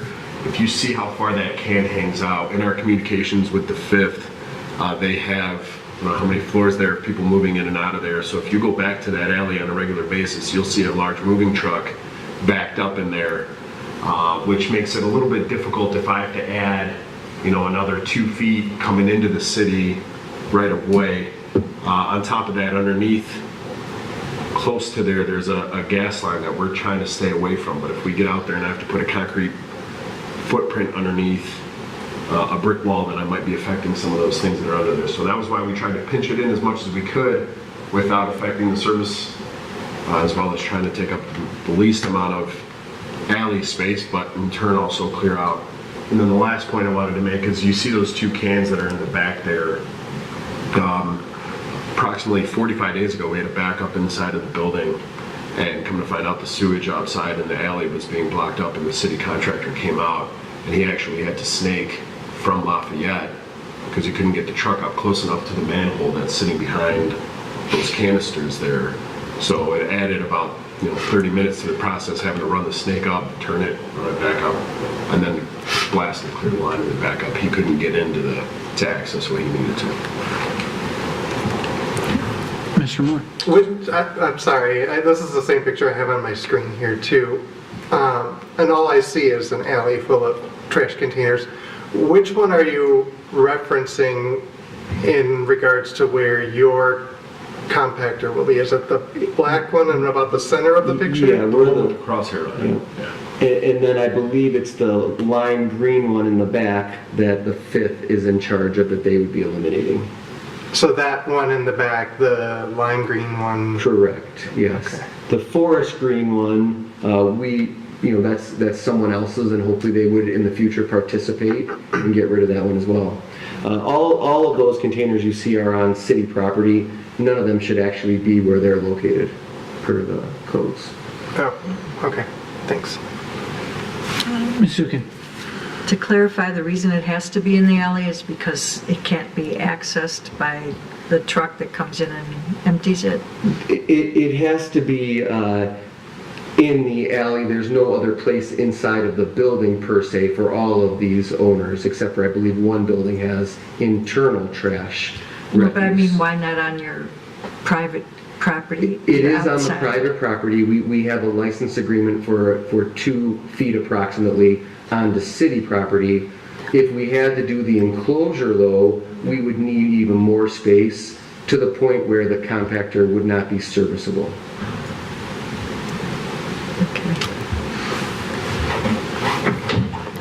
So right now what you're seeing, the compactor will be, our current container, the person who serviced it dropped it where they shouldn't have.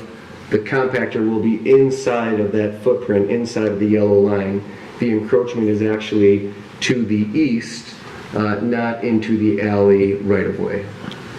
So what's sitting there right now is further out than what the new one is? Correct, yes. Okay, because Yep. I almost hit that trying Yeah. to get through there. Yeah, so the encroachment will not go in that right of way whatsoever. Mr. Moore. So where is your enclosure for the one you currently have? We have none. We're in violation currently. Oh, okay. That's a photo that was taken 3 weeks ago, so that's. Okay, so yours has never been in an enclosure? There are no enclosures back there whatsoever. For any of these businesses or Any just of these you? businesses, no building has the enclosure. There's one property that has an internal dumpster enclosure. Okay. But there are no external corrals. Thanks. And then if you get a chance to go back to the photo, that's the site plan. It's got I think that's up on one of the higher pages that we were looking at. Yep. As Darren mentioned, the space that we're looking for is to the east, so we pushed it onto the private property as kind of as far as we could per the service provider. But we needed to slide it back since we took it so far left, because once he comes up the alley and needs to cut around that telephone pole, that's where it becomes tight. And so the area that we had the license agreement is not an area where the trucks or moving trucks would be pulling in. It's off to the side. Any other questions for the petitioner? All right, seeing none, thank you very much. We'll go to public hearing. Is there anyone to speak for or against this? Please come forward.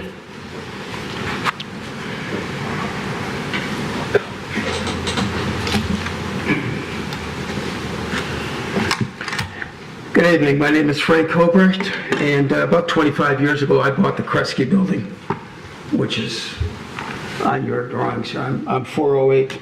We're from Lily's to Cafe Muse. Okay, so we have a dumpster on the public alley. If this is granted to this gentleman, we're going to ask you for the same thing. Okay? Because if we're going to waive enclosures for dumpsters, how come you have a dumpster enclosure right behind this wall? It's right there, right there in the parking lot. And I disagree with Mr. Artesian that Imaginate the restaurant on the corner of Lafayette and the alley, they have a dumpster enclosure. All of these things are feasible. It takes a little bit of effort, a little bit of thinking. You can do this. When these refuse trucks come in and they pull these dumpsters, they get them, they pull them to the point where they're comfortable because the wires are in the way. They put them in reverse, they unload the dumpster, and then they pull it back and drop it. All of this is possible. There's plenty of room to build a dumpster enclosure. If we don't want dumpster enclosures, then let's change the ordinance and let's not require people to do dumpsters enclosures. I've got a building down the street, they got dumpster enclosure. It's made out of masonry, the dumpster goes in there, they have a grease pit. Okay. One of the interesting things that's not mentioned here is that on the cut sheet for this compactor, it has potential to be about 10 feet in height. Do you know how tall 10 feet is going to be sticking up there in the middle of this alley? This is going to be a very large box. And this alley, we don't need to complicate life by having big boxes. It is highly used. We have deliveries, I'm going to say 2 deliveries per day, 6 days a week, 5 days a week guaranteed. We don't need to put this thing out into the public right-of-way. There's plenty of land where they can keep their dumpster with an enclosure or without an enclosure. If the game plan is that we never will need enclosures, okay, you're right. The fifth, I don't know how they built an 18-story building, and they have a compactor inside their building, but they still have 3 dumpsters outside the building. And it is a conflict, but we need to look at a global solution here, and this is not one of them. So we will never participate in this event, okay? We're going to do our own thing. Thank you. Thank you. To ask questions of public comment? Typically, we don't. Thank you. Okay. Anyone else to speak for or against this? Going once. Going twice. All right, we're going to close and come back to this side. Yes, Mr. Moore. I'm sitting over here at my question. So for staff, if they would be required to build an enclosure, when I look at this, I just see an alley full of different trash receptacles. Would everybody else be required to then build one too? I mean, I guess I'm not understanding why none of these are in enclosures. Anything that's within the public alley, a refuse enclosure, without a license agreement can be removed by the city at any point in time.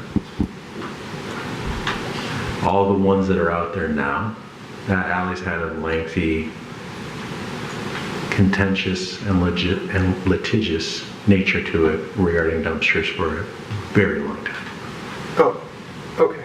I just want to make sure You're correct. Anything that's within the alley that doesn't have a license agreement right now can be removed by the city at any point in time. Okay, thanks. I have a question I forgot to ask you.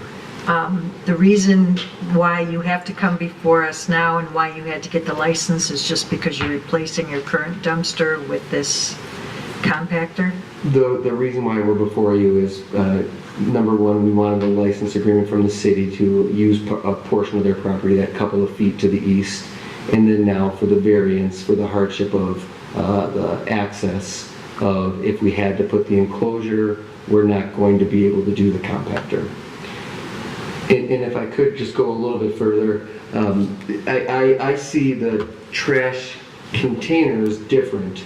If you have a traditional 8-yard container, the lid opens up, you need an enclosure. Like I said, the container can end up all over the place. It's unsightly. These compactors were designed to be really standalone units, really different than a traditional non-compacting 8 or 6-yard container. I don't think it'll set a precedent for everyone who has a trash container to not want an enclosure. Thank you. This is more of a question for staff. So when we're looking in this area, behind Kresge's, that rings a bell to me. I remember secret parking places back when it used to be Kresge's.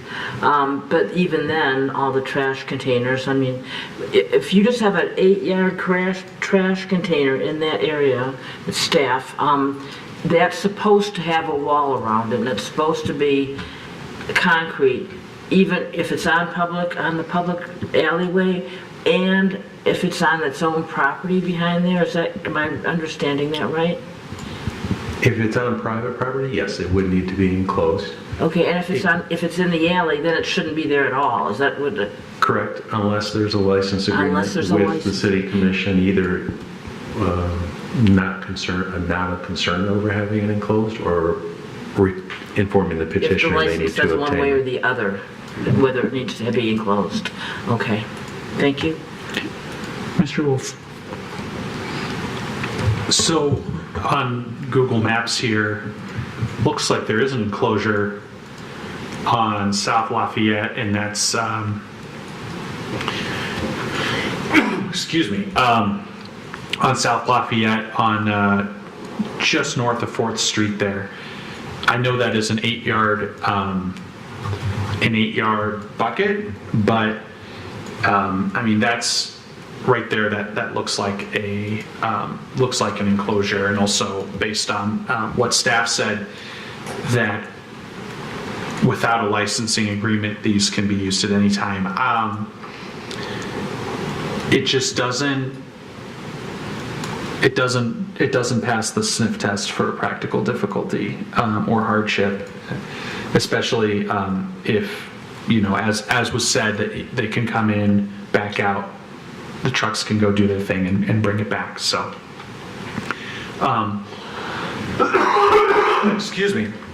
However, if this at the city commission meeting, the city engineer did say, if that was the case, that there were other issues out here. So this one went from clear in my head to now I'm not so sure. So definitely would love to hear more about what other people think. I think I saw Mr. Clatton and Mr. Reddy. So again, just to clarify, this cannot set a precedent. Each lot is looked at on its own unique merits, right? This is unique circumstances here. So it can't set a precedent, right? The trash enclosure here makes sense. We have room, we're going to put it there. Same thing here. If we had space, we'd be of course asking you to do that too. And it seems like it'd be much taller. 6 feet's not going to do much when this thing's sticking up above it anyways. But based on these comments about the city council meeting, is there anywhere else where this can go on this lot that works? I guess I'm struggling to understand that. It sounds like it can't. Based on the overhead lines and serviceability of it, can it go anywhere else on this lot? It's a limited piece here. There's tough access to it, so. We went through considerable trial and error. We hired Nowak and Fraus, the civil engineer, to help us with this, and we had numerous attempts, and this was after meeting with the trash service provider. This was the spot that worked with the least interference on city property. So you explored all the options? We really did, yeah. We went through a substantial effort on that. If we can, don't get me wrong, we can put an 8-yard container here. We can, in its place, build a corral, because the 8-yard container is much smaller, doesn't need that size requirement. But it's not, in our opinion, going to beautify the alley the way we would really like it to. Rats can still get into that 8-yard container. People still leave it open. People poach, throw the trash in there nonstop. People just go by there and throw trash in. That's what we're dealing with all the time. The compactor eliminates that. And then further, even though Frank said he would never participate, it really is our belief that once it's in place, people will participate. It makes sense to have a community trash compactor, get rid of everything else in the alley, have one source for the trash refuse.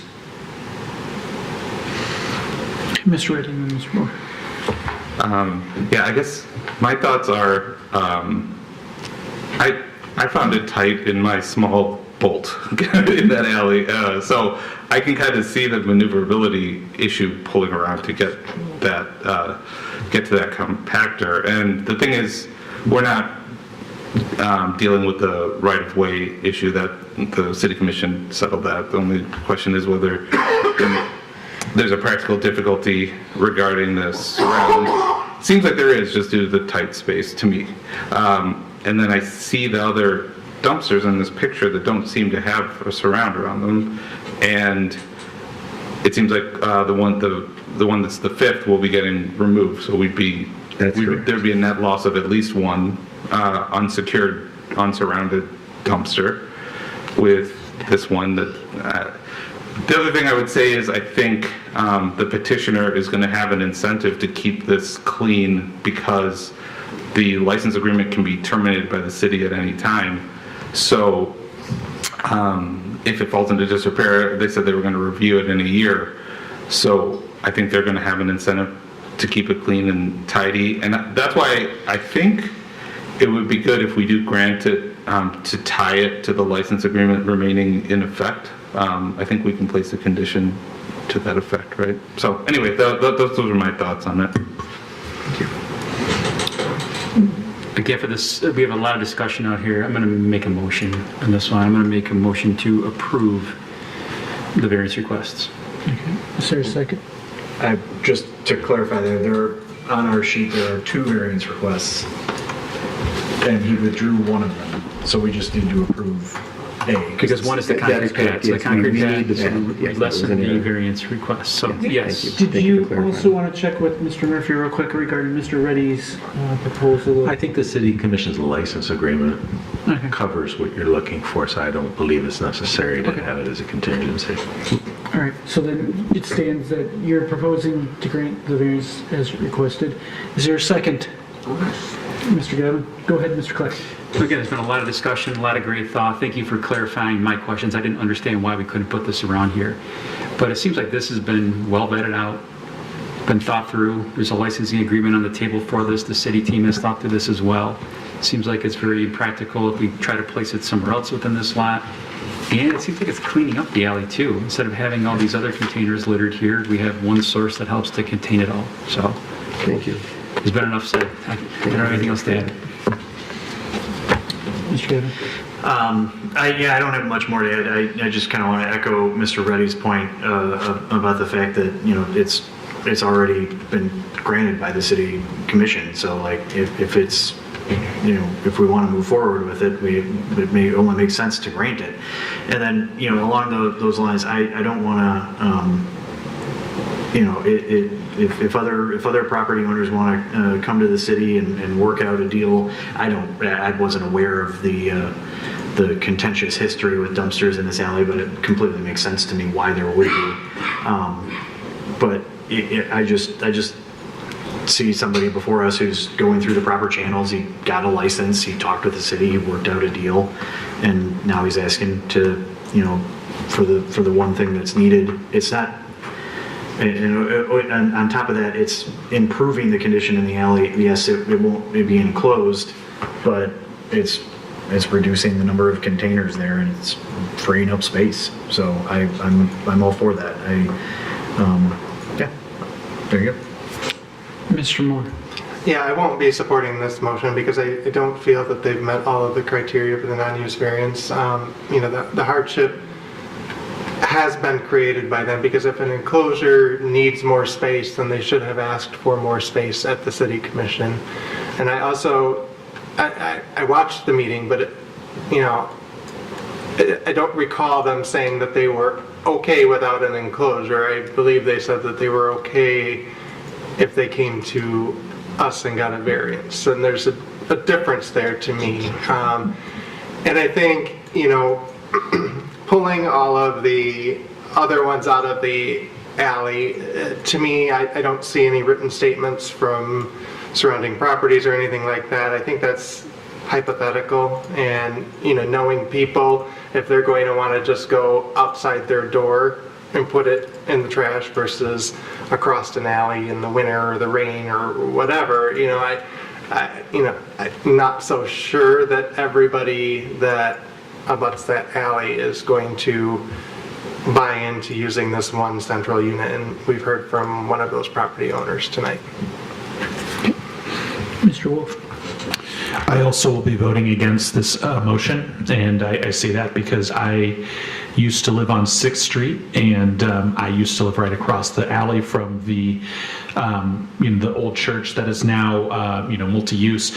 And when we were talking, I actually was trying to remember, and I do remember trucks going through that alley without a problem all the time, and I remember that there were low telephone poles, low electrical poles, all of those things. And so, not an engineer, not going to pretend I know the engineering part of it, but I do know that I've seen trucks go through, service, various things, and then come back.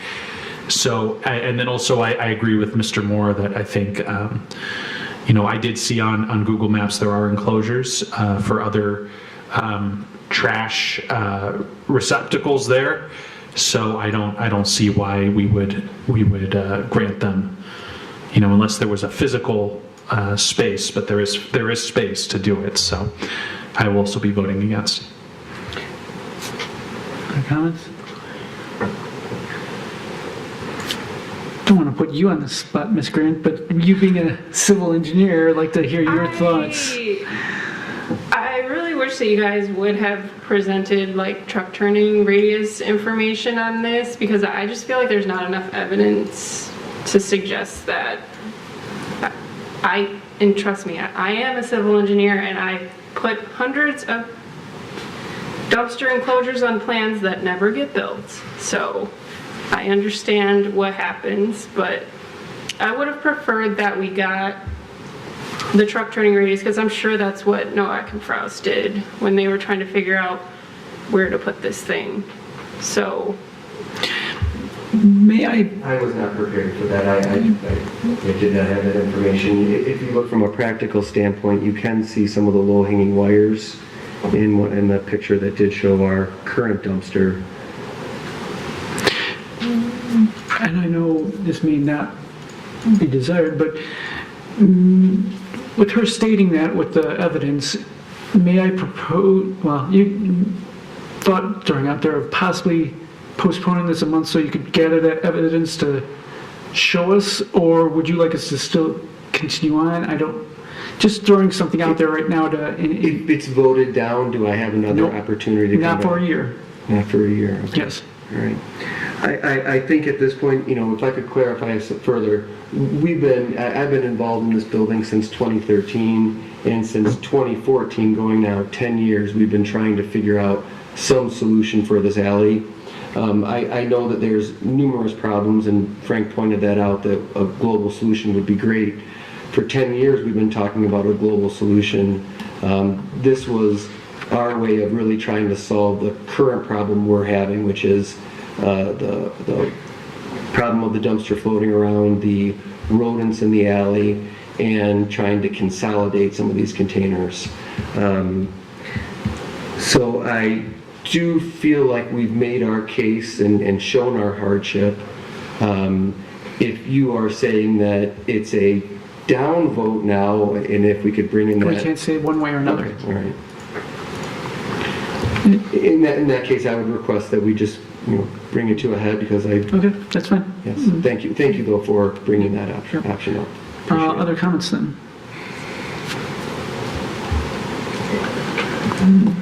All right. Seeing none, we will then move to vote. Please, all those in favor signify by saying aye. Aye. Opposed? No. Looks like it's 5-4-5 right now, so the motion doesn't carry. So then we would need a motion in the opposite direction. 5. What? Wait, can we? 5. You need 5 affirmative votes to pass it. We only had, did I count wrong? Why don't we do a roll call? Okay, roll call, okay. Starting down here? All those in favor signify by saying aye and raise your hands quite high. Oh, this is in favor, okay. In favor. Yeah. So that's 4. Now it's the 4. Against? All right. So the motion fails. Is there a motion in the opposite direction to clarify things? I'll make a motion to deny the variance as presented. Okay, is there a second? Mr. Moore, go ahead. Any other further discussion? All right. All those in favor of denying the variance as requested, please signify by saying aye and raise your hand. Aye. Aye. Opposed? Okay, that one carries 5-4, so the motion is denied. Okay. Thank you, Commissioners. You're welcome.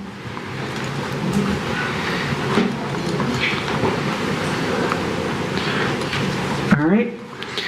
Is there any other business? I think there is one thing. Someone has announcement, or is that... well, actually, we'll do general public comment. Anyone here for general public comment? All right. Please come forward. Totally in summary, because I own Hagelstein's Bakery, and on September 29th, 2014, the previous owner dug a pit from the alley to the sidewalk, and my building fell over. I was sued for trespassing. I was in court for 2.5 years. I spent hundreds of thousands of dollars fighting the previous owner. I can only tell you how difficult and how much I've endured, so I didn't speak up for this new opportunity. He's going to have a very strong challenge getting through that alley. With his reverse parking, it's going to be a nightmare. but I'm moving forward. We're going to make our bumpy cakes again. I'm not giving up on Hagelstein's Bakery. Thank you for listening to the compactor. This was important. Thank you. Thank you. All right. Any other public comment? Once, twice, 3 times? All right. Any other further announcements? Someone wants to... You're being cryptic. I'm being cryptic. Yeah, what is the suspense here? Yeah. Miss Grant, would you like to say anything? Or This is my last meeting. I'm taking a position with the city as an engineer, so. Congratulations. Well, we're not really losing you then. Yeah, I'll be around. So on that, may I suggest you make the final motion for tonight? Okay, motion to adjourn. Is there a second? Mr. Yeah, Red- that was kind of- Okay, Mr. Reddy, I'll give it to him. All those in favor signify by saying aye. Aye. Opposed? All right, we're done.